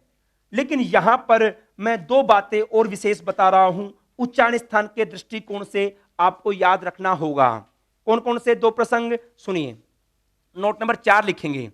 देखो एक बार देखिए, आपने जैसे कोई भी शब्द का उच्चारण करना हो, जैसे आप इसको बोलो राम है, तो यहां पे ध्वनि किसकी आ रही है, लास्ट में अह, किसकी ध्वनि आ रही है, अह। फिर आपने बोला हरि ही, तो यहां पे ध्वनि किसकी आई लास्ट में? इही। मतलब यहां पे तो है की ध्वनि और यहां पे ही की ध्वनि। फिर आपने बोला भानुहु, तो यहां पे ध्वनि किसकी आ रही है? उहु। मतलब विसर्ग के स्थान पे किसकी ध्वनि आई? हु। जबकि विसर्ग तो एक ही था। एक जगह है की ध्वनि आ रही है, एक जगह ही की ध्वनि आ रही है, एक जगह हु की ध्वनि आ रही है। और देखो आपने कहा रामयोहो, रामयोहो, तो यहां पे ध्वनि किसकी आ रही है? ओहो, हो की ध्वनि आ रही है। विसर्ग तो एक ही था, कभी है की ध्वनि, कभी ही की ध्वनि, कभी हु की ध्वनि, और वो भी है, ही, हु, वही स्वर लग रहा है जो पहले है। जो यहां विसर्ग से पहले ए था तो है में भी ए लग गया, विसर्ग से पहले ई था तो है में भी ई लग गया, विसर्ग से पहले उ था तो है में भी उ लग गया, विसर्ग से पहले ओ था तो है में भी ओ लग गया, मतलब चेंज हो गया। विसर्ग का सामान्य उच्चारण स्थान तो कंठ होता है। आपसे यदि प्रश्न पूछा जाए कि विसर्ग का उच्चारण स्थान क्या है, तो अकु है, विसर्जनीय नाम कंठ है। लेकिन यदि वाक्य प्रयोग करके पूछ लिया जावे और यह पूछा जावे, बताइए हरिहि इत्यत्र विसर्गस्य उच्चारण स्थानम किम, और भानु इत्यत्र विसर्गस्य उच्चारण स्थानम किम, प्रश्न बन सकता है। तो यहां पर पाणिनीय शिक्षा में एक बात कही गई है, वाक्य प्रयोग के दौरान विसर्ग और इसी प्रकार से अर्धविसर्ग दोनों चीज, जैसे मान लो इसी की जगह रख ले हम हरि ही क्रीडति, बताओ आगे क्या आ गया ना, तो ये जिह्वा मूल्य है। और हरि ही पट, जैसे ऊ का ले लेता हूं मैं, जैसे राम है पठती, अभी आगे पे आ गया तो इसको हम क्या कहेंगे? उपदमानीय। इनके प्रसंग में विसर्ग और अर्धविसर्ग जिस स्वर पर आश्रित होते हैं, उसी स्वर का उच्चारण स्थान उस विसर्ग और अर्धविसर्ग का उच्चारण स्थान भी हो जाएगा। मतलब वाक्य प्रयोग के प्रसंग में विसर्ग और अर्धविसर्ग जिस स्वर के ऊपर आश्रित होंगे, उसी के अनुसार उनका उच्चारण स्थान परिवर्तित हो जाएगा। जैसे देखो ये विसर्ग ई के बाद था ना, तो और ई का उच्चारण स्थान क्या है? तालु, तो यहां पे उच्चारण स्थान भी क्या हो जाएगा? तालु। इसमें विसर्ग का उच्चारण स्थान तालु हो गया। इसमें ऊपर डिपेंडेड है तो ऊ का क्या होता है? ओष्ठ, तो इस विसर्ग का भी क्या हो गया? ओष्ठ। यहां पर ऊपर डिपेंडेड है, ओ का उच्चारण स्थान कंठोष्ठ है, तो इसका भी क्या हो जाएगा? कंठोष्ठ। और यहां तो ए के ऊपर डिपेंडेड है, ए का तो वैसे भी कंठ होता है, विसर्ग का भी कंठ होता है, तो यहां पे तो कोई विशेष बात नहीं थी, फर्क नहीं दिख रहा था। लेकिन बाकी जगह विसर्ग और अर्धविसर्ग केवल दो की बात कर रहे हैं, अनुस्वार की बात नहीं कर रहे। अनुस्वार का तो हमेशा नासिका रहेगा। मैंने आपको बताया था ना कि ये हमेशा स्वर के बाद ही होंगे, यदि स्वर के बाद वाली बात नहीं आती तो ये नियम बेकार हो जाता। ये जिस स्वर पर डिपेंडेड होंगे उसी स्वर के अनुसार इनका उच्चारण स्थान भी परिवर्तित हो जाएगा। जैसे अब देखो यहां पर वैसे जिह्वा मूल्य का जिह्वा मूल है ना, लेकिन ये ई के बाद है और ई का क्या होता है? तालु, तो इस अर्धविसर्ग का उच्चारण स्थान क्या होगा? तालु। और ये उपदमानीय है, उपदमानीय का वैसे ओष्ठ होता है, लेकिन ये ए के बाद में है और ए का उच्चारण स्थान क्या है? कंठ, तो इसका भी क्या हो जाएगा? कंठ हो जाएगा। निष्कर्ष क्लियर? विसर्ग और अर्धविसर्ग जिस स्वर पर आश्रित होते हैं, उसी स्वर के अनुसार उनका उच्चारण स्थान परिवर्तित हो जाएगा। लिखो नोट नंबर 4, नोट नंबर 4।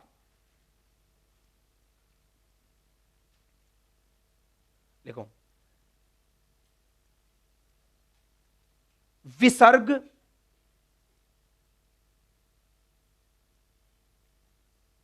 का सामान्य उच्चारण स्थान कंठ, विसर्ग का सामान्य उच्चारण स्थान कंठ, कोमा जिह्वा मूलीय का, जिह्वा मूलीय का जिह्वा मूल, जिह्वा मूलीय का जिह्वा मूल तथा जिह्वा मूलीय का जिह्वा मूल तथा उपदमानीय का, उपदमानीय का ओष्ठ है। ये तीनों सामान्य बता दिए मैंने। विसर्ग का कंठ है, जिह्वामूलीय का जिह्वामूल है और उपधमानीय का ओष्ठ है। लेकिन पाणिनीय शिक्षा के अनुसार, लेकिन पाणिनीय शिक्षा के अनुसार, पाणिनीय शिक्षा के अनुसार वाक्य प्रयोग के दौरान, पाणिनीय शिक्षा के अनुसार वाक्य प्रयोग के दौरान विसर्ग और अर्धविसर्ग, विसर्ग और अर्धविसर्ग जिस स्वर पर आश्रित होते हैं, जिस स्वर पर आश्रित होते हैं, जिस स्वर पर आश्रित होते हैं, उस स्वर के अनुसार, उस स्वर के अनुसार उनका उच्चारण स्थान, उस स्वर के अनुसार उनका उच्चारण स्थान परिवर्तित हो जाता है। उस स्वर के अनुसार उनका उच्चारण स्थान परिवर्तित हो जाता है, हो जाता है। अर्थात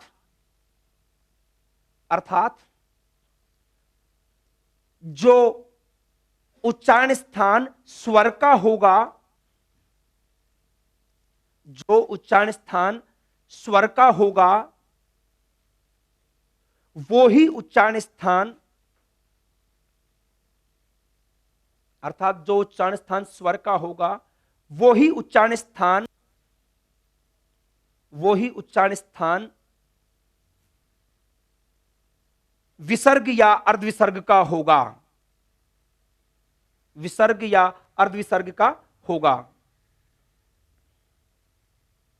मतलब जो स्वर का उच्चारण स्थान होगा वही सेम विसर्ग या अर्धविसर्ग का भी हो जाएगा। रामय में तो कोई फर्क नहीं दिखेगा, क्योंकि रामय में तो अ है पहले, तो वैसे भी कंठ है और ओरिजिनल भी कंठ था। लेकिन हरि ही, भानु इत्यादि में दिक्कत हो जाएगी। जैसे देखो मातृ ही, अब मातृ ही में री के बाद है, बताओ री का उच्चारण स्थान क्या है? मूर्धा, तो यहां पे विसर्ग का क्या हो जाएगा? मूर्धा। जैसे जैसे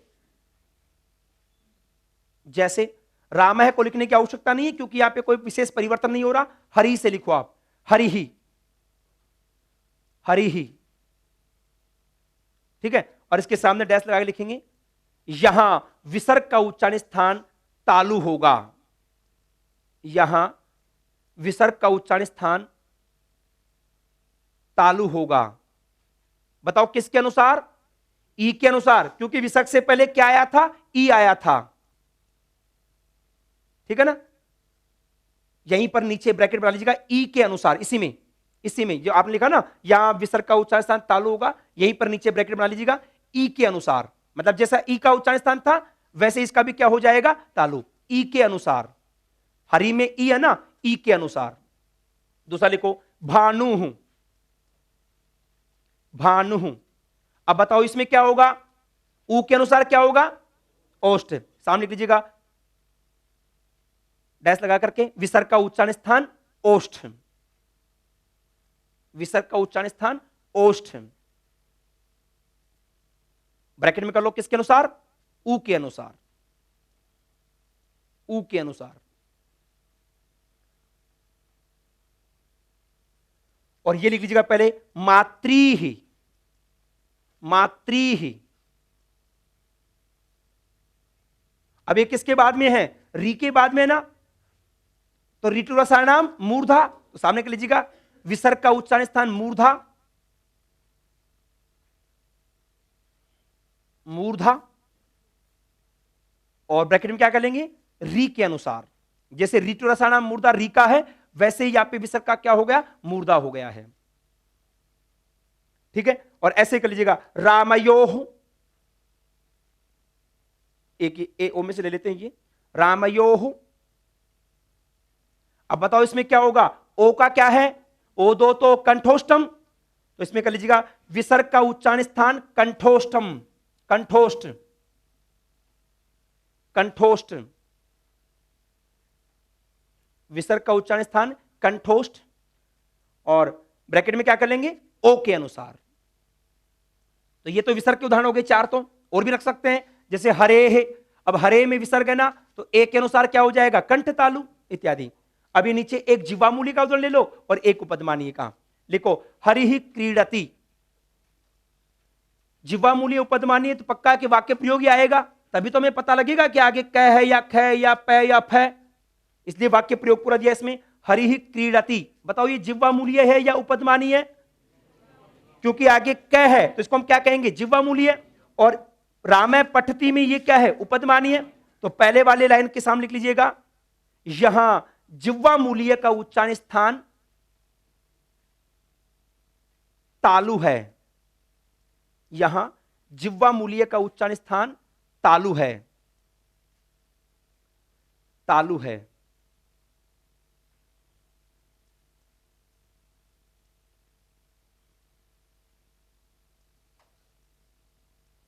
तालु है, ठीक है, किसके अनुसार, ई के, नीचे ब्रैकेट में कर लीजिएगा, ई के अनुसार, ई के अनुसार।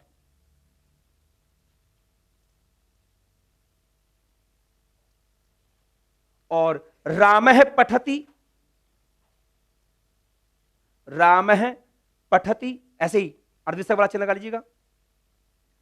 और इसके सामने क्या लिखेंगे बताओ, उपदमानीय का उच्चारण स्थान अब किसके ऊपर डिपेंड होगा, ए के ऊपर। तो ए का क्या होता है, कंठ, तो यहां पे क्या हो जाएगा, कंठ। उपदमानीय का उच्चारण स्थान कंठ, उपदमानीय का उच्चारण स्थान कंठ, और वही ब्रैकेट में क्या लिखेंगे, ए के अनुसार, क्योंकि ए के बाद में है ना, इसलिए ए के अनुसार इसका क्या हो गया, कंठ। क्लियर ये बात। पाणिनीय शिक्षा में ये बात कही गई है कि विसर्ग और अर्धविसर्ग के बाद विसर्ग और अर्धविसर्ग जिस स्वर पर डिपेंडेंट होते हैं उसी स्वर के अनुसार उच्चारण स्थान होगा। लेकिन मैं फिर बता रहा हूं, यह काम अनुस्वार के लिए नहीं बताया। अनुस्वार तो किसी भी स्वर पर आश्रित हो हमेशा क्या होगा, नासिका ही होगा। जैसे बोल के देख सकते हो आप, जैसे रामम, रामम मैं की ध्वनि आ रही है, हरिम मैं की ध्वनि आ रही है, भानुम मैं की ध्वनि आ रही है। कोई भी प्रसंग आए हमेशा ध्वनि मैं की आ रही है ना, इसमें अलग अलग नहीं है कि मैं, मी, मु इत्यादि ध्वनि नहीं आ रही, हमेशा मैं की ध्वनि आ रही है। तो अनुस्वार का उच्चारण स्थान कभी भी चेंज नहीं होगा। अनुस्वार का तो उच्चारण स्थान हमेशा नासिका ही रहेगा। उच्चारण स्थान के अनुस्वार के प्रसंग में यह बात नहीं कही गई। यद्यपि अनुस्वार भी हमेशा स्वर के बाद में होता है, लेकिन अनुस्वार के विषय में इस तरह का कोई भी प्रसंग नहीं है। नेक्स्ट ऐसे लिख सकते हैं इसी नोट के अंदर, अनुस्वार का उच्चारण स्थान तो हमेशा, अनुस्वार का उच्चारण स्थान तो हमेशा, अनुस्वार का उच्चारण स्थान तो हमेशा, अनुस्वार का उच्चारण स्थान तो हमेशा नासिका ही होगा, नासिका ही होगा, चाहे वह किसी भी स्वर के बाद हो।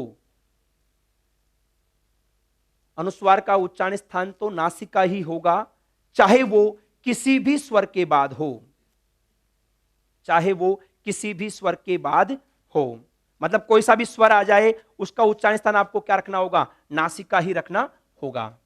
तो यह हमारे पास निष्कर्ष के दृष्टिकोण से चौथा निष्कर्ष आ गया, जिसमें हमने कुछ विशेष बात बताई ही है। विसर्ग और अर्धविसर्ग जिस स्वर पर डिपेंडेंट होंगे उसी के अनुसार उनका उच्चारण स्थान हो जाएगा।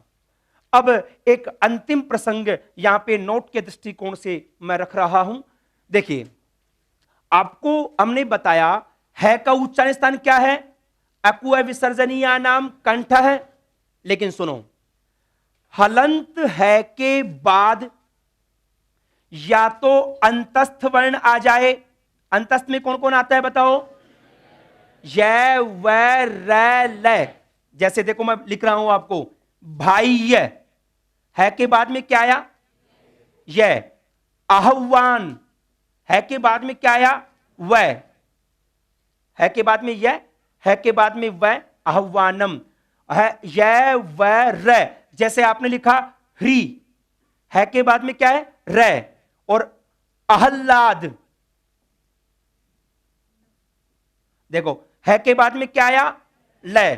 तो या तो अंतस्थ वर्ण आए या फिर है के बाद में किसी भी वर्ग का पांचवा, जैसे देखो जैसे ब्राह्मण, शुद्ध यही है ना, उसको मिलाकर के भी लिख सकते हैं है के बाद में मैं, या फिर कोई भी जैसे हनूते, है के बाद में क्या आया, न इत्यादि। सामान्य तौर पे मैं और न का एक प्रसंग मिलता है, बाकी का नहीं मिलता, लेकिन हो सकता है जैसे आप लिखते हो ना पूर्वाण्य, है के बाद में क्या आया, न। यदि है के बाद अंतस्थ या पंचम वर्ण हो तो है का उच्चारण स्थान तो अलग था, कंठ, अंतस्थ का सबका अलग अलग आया, कभी तालु, कभी जैसे य का ऐसा नाम तालु, वै का दंतोष्ठ, रै का मूर्धा और लय का दंत, और पंचम वर्ण का अपने अपने वर्ग के अनुसार तो था ही, साथ में नासिका। लेकिन है के आगे अंतस्थ या फिर है के आगे पांचवा वर्ण हो तो दोनों को मिला करके एक ही उच्चारण स्थान होता है और उसका नाम है उरस। मतलब वो सीधे हृदय से बोले जाएंगे, बीच में कहीं पर भी डिस्टरबेंस नहीं होगा। मतलब दोनों मिलाकर के, यदि यहां पे पूछा जाए ना है और यह, इन दोनों को एक साथ उरस वर्ण बोलेंगे, उरस से बोले जाने वाला है, और वह को एक साथ उरस से बोला जाएगा, है और लय को एक साथ उरस से बोला जाएगा। आप यदि बोल के देना आह्लाद तो बीच में कहीं नहीं, सीधे हृदय से ध्वनि आती है, ह्री बीच में कहीं डिस्टर्बेंस नहीं, सीधे हृदय से ध्वनि आती है। इसलिए इन वर्णों को, इस तरह के समुदाय को क्या कहा जाता है, उरस में उत्पन्न होने वाले उरस्य वर्ण कहलाएंगे। केवल ये हलंत है की बात है और किसी की बात नहीं है, हलंत है की बात कर रहे हैं। जैसे है के बाद में अंतस्थ आ गए, है के बाद में मैं, पांचवा वर्ण कोई भी आ सकता है, जैसे चिन्ह, चिन्ह लिखते हो ना आप, है के बाद में क्या आया, न, तो इसकी ध्वनि सीधे तौर पर कहां से आएगी, उरस से आएगी। ठीक है, लिखो नोट नंबर 5। आपने ये विषय कभी नहीं देखा होगा। नंबर नेक्स्ट 5, हलंत है, हलंत है, सीधा लिख सकते हैं, हलंत भी लिख लेना ताकि क्लियर रहे। हलंत है मतलब ऐसा नहीं, आप जो बोलते हो ना हम जा रहे हैं, अब इसमें ये काम नहीं करेगा। क्यों नहीं काम करेगा, क्योंकि है के बाद में क्या आ गया, ए आ गया, तो यहां पे काम नहीं करेगा। हलंत है के बाद में देखो सब जगह हलंत है था, है के बाद में यह, है के बाद में वह इत्यादि। हलंत है के बाद, हलंत है के बाद अंतस्थ वर्ण, अंतस्थ वर्ण ब्रैकेट में कर लो कौन कौन से, य व र ल, य व र ल, या अंतस्थ वर्ण या पंचम वर्गों के पंचम वर्ण, वर्गों के 5 वर्ग है ना, वर्गों के पंचम वर्ण, वर्गों के पंचम वर्ण, और ब्रैकेट में कर लीजिएगा कौन कौन से, या में है ना, सारे के सारे, य मैं न, लिख देता हूं बोर्ड पर, इधर देख रहे हो, य मैं न। ठीक है, दोबारा सुन लीजिएगा, हलंत है के बाद अंतस्थ वर्ण या वर्गों के पंचम वर्ण के होने पर, के होने पर, के होने पर इनके समुदाय का, समुदाय का मतलब क्या हुआ, दोनों इकट्ठा करके, इनके समुदाय का,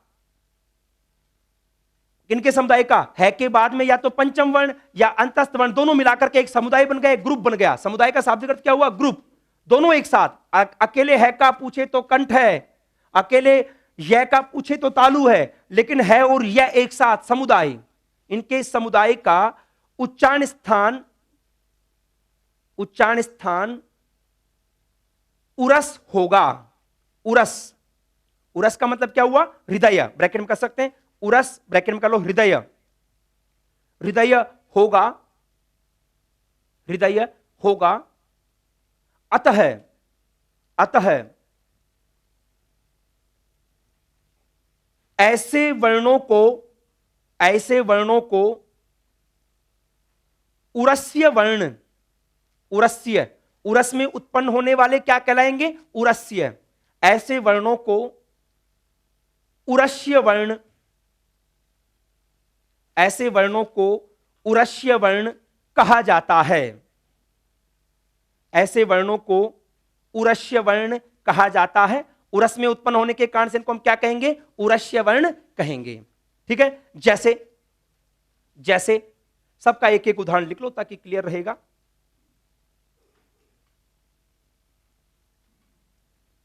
ठीक है, भाइयः, भाइयः, ऐसे लिखो सारे के सारे। आह्वानम, तो भाइय में किसको अंडरलाइन कर लेंगे? है और यह को अंडरलाइन कर लो। आह्वानम में किसको अंडरलाइन करेंगे? है और वह को कर लो। और ह्री में किसको करेंगे? है और रै को कर लीजिएगा। और आह्लाद में क्या है और लय। देखो एक बार देखिए, ह्री के अंदर क्या क्या मिला हुआ है। देखो है अलंत, रै और आगे ई, ये तीन मिले हुए ना। रे, देखो रै को लेकर के शंका को दूर कर लीजिएगा। एक बार सुनिए, यदि हलंत रै हो कहीं पर भी, हलंत रै से आगे भी व्यंजन हो तो रै हमेशा ऊपर चले जाता है। जैसे कर्म है ना, कर्म, ये शुद्ध तौर पर ऐसा था। अब रै के आगे व्यंजन मिल गया तो ये रै ऊपर चले जाएगा। इसको संस्कृत में कहा जाता है जल तुम्बी न्याय। तुम्बी आपने जाना होगा, जो साधु सन्यासी अपना कमंडल सा रखते हैं, इस टाइप का कोई पहले जैसे घिया टाइप का कोई एक फल विशेष था जिसके विशेष आकार से बनता था वो। तो उसमें जल में तुम्बी को आप सीधे दो, तुम्बी मत समझो आजकल बाल्टी समझ लो, बाल्टी को सीधे दो तो वो जो पानी है नीचे से पावर लगाएगा ऊपर की तरफ। ठीक उसी प्रकार से रै के आगे व्यंजन हो तो रै हमेशा ऊपर चले जाएगा। जैसे कर्म, रै से पहले यदि हलंत हो, जैसे कै, रै पूरा हो और आगे मैं। अब रै तो पूरा है और रै से पहले व्यंजन है। इसमें तो पहले वाले में तो रै कहां था? रै से पहले स्वर था, कै में ए। अब यहां पर रै से पहले स्वर नहीं है, रै से पहले व्यंजन आ गया तो ये रै नीचे आ जाएगा। ये कैसा लिखा जाएगा? क्रम। तो ये नीचे वाला रै, ऊपर वाला रै, इन दोनों का डिफरेंस है। और ये जो नीचे वाला रै है, ये कुछ जगह इसका चिन्ह ऐसा हो जाता है। कौन कौन सी जगह? एक तो टवर्ग वाले टे, ठे, डे, ढे, चारों है ना, तो इसमें ऐसा लिखा जाता ना। और जैसे छ्र है, छ्र के अंदर भी ऐसा लिखा जाता है। तो कुछ जगह ये इसको ऐसा लिखते हैं ना, इसका मतलब ये ऐसा रही है। तो रै से आगे व्यंजन होगा तो ऊपर चले जाएगा और रै से पहले व्यंजन होगा तो ये नीचे रहेगा। इस प्रकार से ये फर्क हो जाता है। तो यहां पे ह्री के अंदर क्या क्या मिला हुआ है? रै, ई। ऐसे कर लो, आह्लादन। इनको लिखना नहीं, ये समझने की चीज है केवल।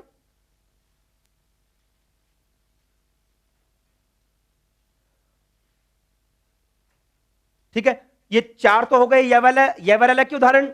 अब पंचम वाला ले लीजिएगा, ब्राह्मण है और मैं।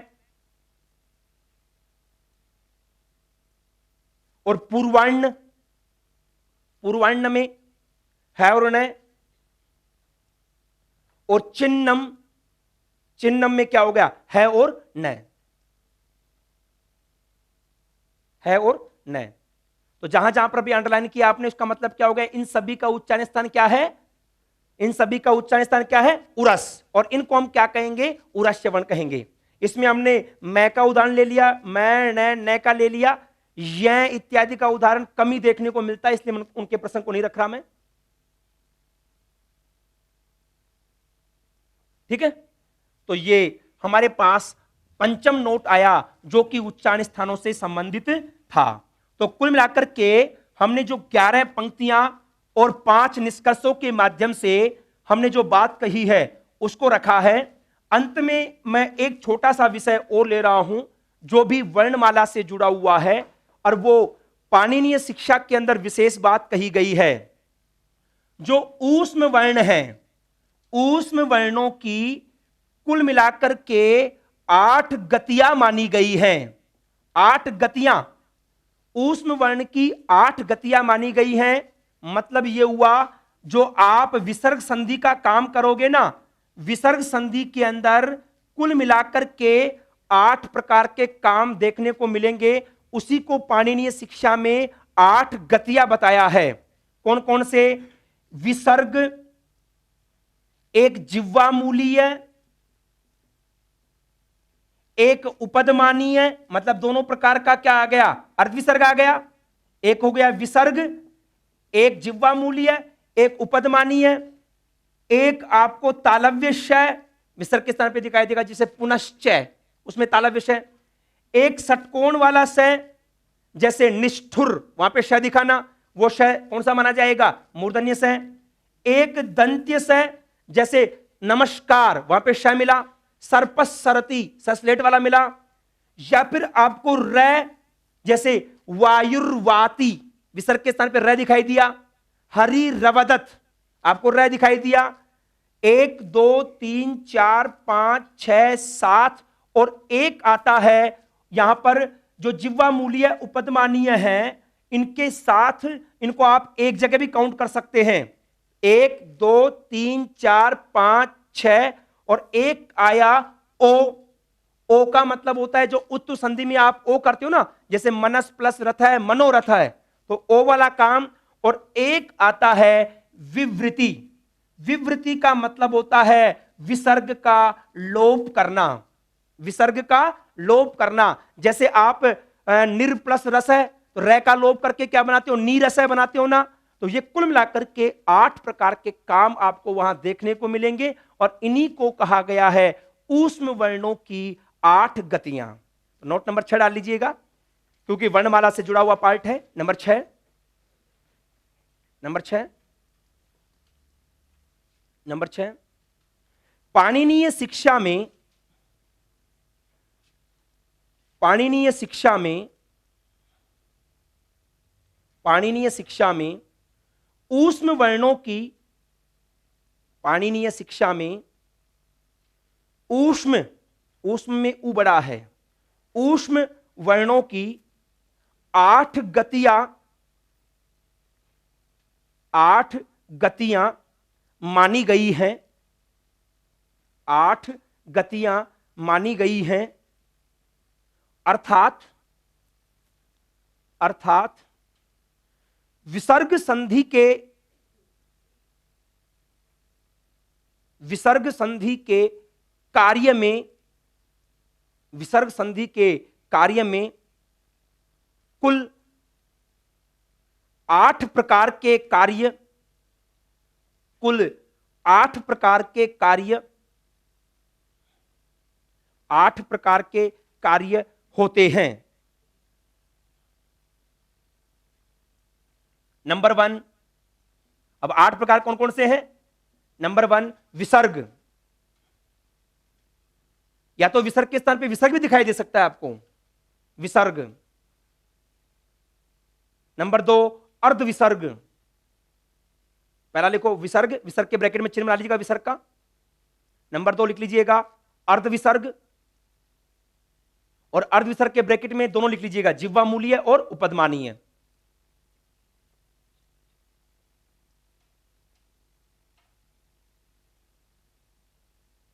दोनों आगे। फिर नंबर 3 शय, कौन सा शय? तालव्य शय, ब्रैकेट में चाहो तो लिख लीजिएगा तालव्य, सलजम वाला शय ना। अब इसको आगे हम तालव्य बोलेंगे हर जगह। शय षटकोण वाला, इसके ब्रैकेट में कर लीजिएगा मूर्धन्य। इनके सबके उदाहरण आएंगे विसर्ग संधि के दौरान। स, ये कैसा? स्लेट वाला, दंत्य, दंत्य। और क्या दिखाई देगा? रै, रै को सीधा लिख लीजिएगा केवल, क्योंकि रै में और कोई भेद नहीं है। ओ, ओ, ओ काम कहां दिखाई देगा? जो आप करते हो ना उत्तु संधि, उत्तु संधि करते हो, उसमें काम आएगा ये। विसर्ग का एक भेद है उत्तु संधि, ब्रैकेट में लिख लीजिएगा। ओ के ब्रैकेट में कर लो उत्व संधि, उत्व संधि। जैसे मनोरथ इत्यादि में करते हो ना आप, मनोरथ, मनोवांछित, मनोविज्ञान, मनोवेदना, सबके अंदर उत्व संधि, वहां पे ओ काम दिखाना। और लास्ट में कर लीजिएगा विवृति, विवृति, विवृति, और विवृति के ब्रैकेट में कर लीजिएगा विसर्ग का लोप, विसर्ग का लोप। तो ये कुल मिलाकर के 6 निष्कर्ष हो गए हमारे पास उच्चारण स्थान के दृष्टिकोण से, वर्णमाला के दृष्टिकोण से। गत कक्षा में हमने स्वर व्यंजन का भेद करके 2 प्रकार की वर्णमालाएं, एक तो माहेश्वर सूत्रों के आधार पर वर्णमाला और एक पाणिनीय शिक्षा के आधार पर वर्णमाला रखी। इस कक्षा में हमने आपको यह बताया वर्णों के कौन कौन से भेद हो सकते हैं। इसके लिए हमें सवर्णता का काम करना पड़ता है, और सवर्णता के प्रसंग में पहला पैरामीटर क्या है? उच्चारण स्थान। इसलिए उच्चारण स्थानों को हमने रखा, वर्णों के उत्पत्ति स्थल या प्रथम प्रकाशन स्थल को उनका उच्चारण स्थान कहा जाता है। और ये उच्चारण स्थान कुल मिलाकर के 8 हैं। उरस, कंठ, तालु, मूर्धा, दंत, ओष्ठ, नासिका और जिह्वामूल, जिनको हम 11 पंक्तियों के माध्यम से देख चुके। नंबर 1 सबसे पहले कौन सा आया? अकु है विसर्जनीया नाम, कंठ है। इचु यसा नाम तालु, ऋतु रसा नाम मूर्धा, ऋतु लसा नाम दंताः, उपु पद्मानिया नाम ओष्ठौ, यमगणना नाम नासिका च, एदेतोः कंठ तालुः, ओदोतोः कंठोष्ठम, वकारस्य दंतोष्ठम, जिह्वामूल्यस्य जिह्वामूलम, नासिकानुस्वारस्य। 11 पंक्तियां और 5-6 निष्कर्ष। 10 वर्ण 2-2 उच्चारण स्थान, बाकी वर्ण 1-1 उच्चारण स्थान। नंबर 1 यम का उच्चारण स्थान नासिका, दुष्पृष्ठ का उच्चारण स्थान मूर्धा। लेकिन विसर्ग और अर्धविसर्ग जिस स्वर पर आश्रित होंगे उनके अनुसार उच्चारण स्थान। और हलंत है के बाद 5वां वर्ण हो या अंतस्थ हो तो उनका उच्चारण स्थान उरस। और लास्ट में बताया ऊष्म वर्णों की कुल मिलाकर के 8 गतियां होती हैं, मतलब 8 प्रकार के काम वहां पर देखने को मिलेंगे। तो ये आज हमने उच्चारण स्थान के बारे में चर्चा की। आगामी कक्षा में हम यत्नों के बारे में चर्चा करेंगे। धन्यवाद।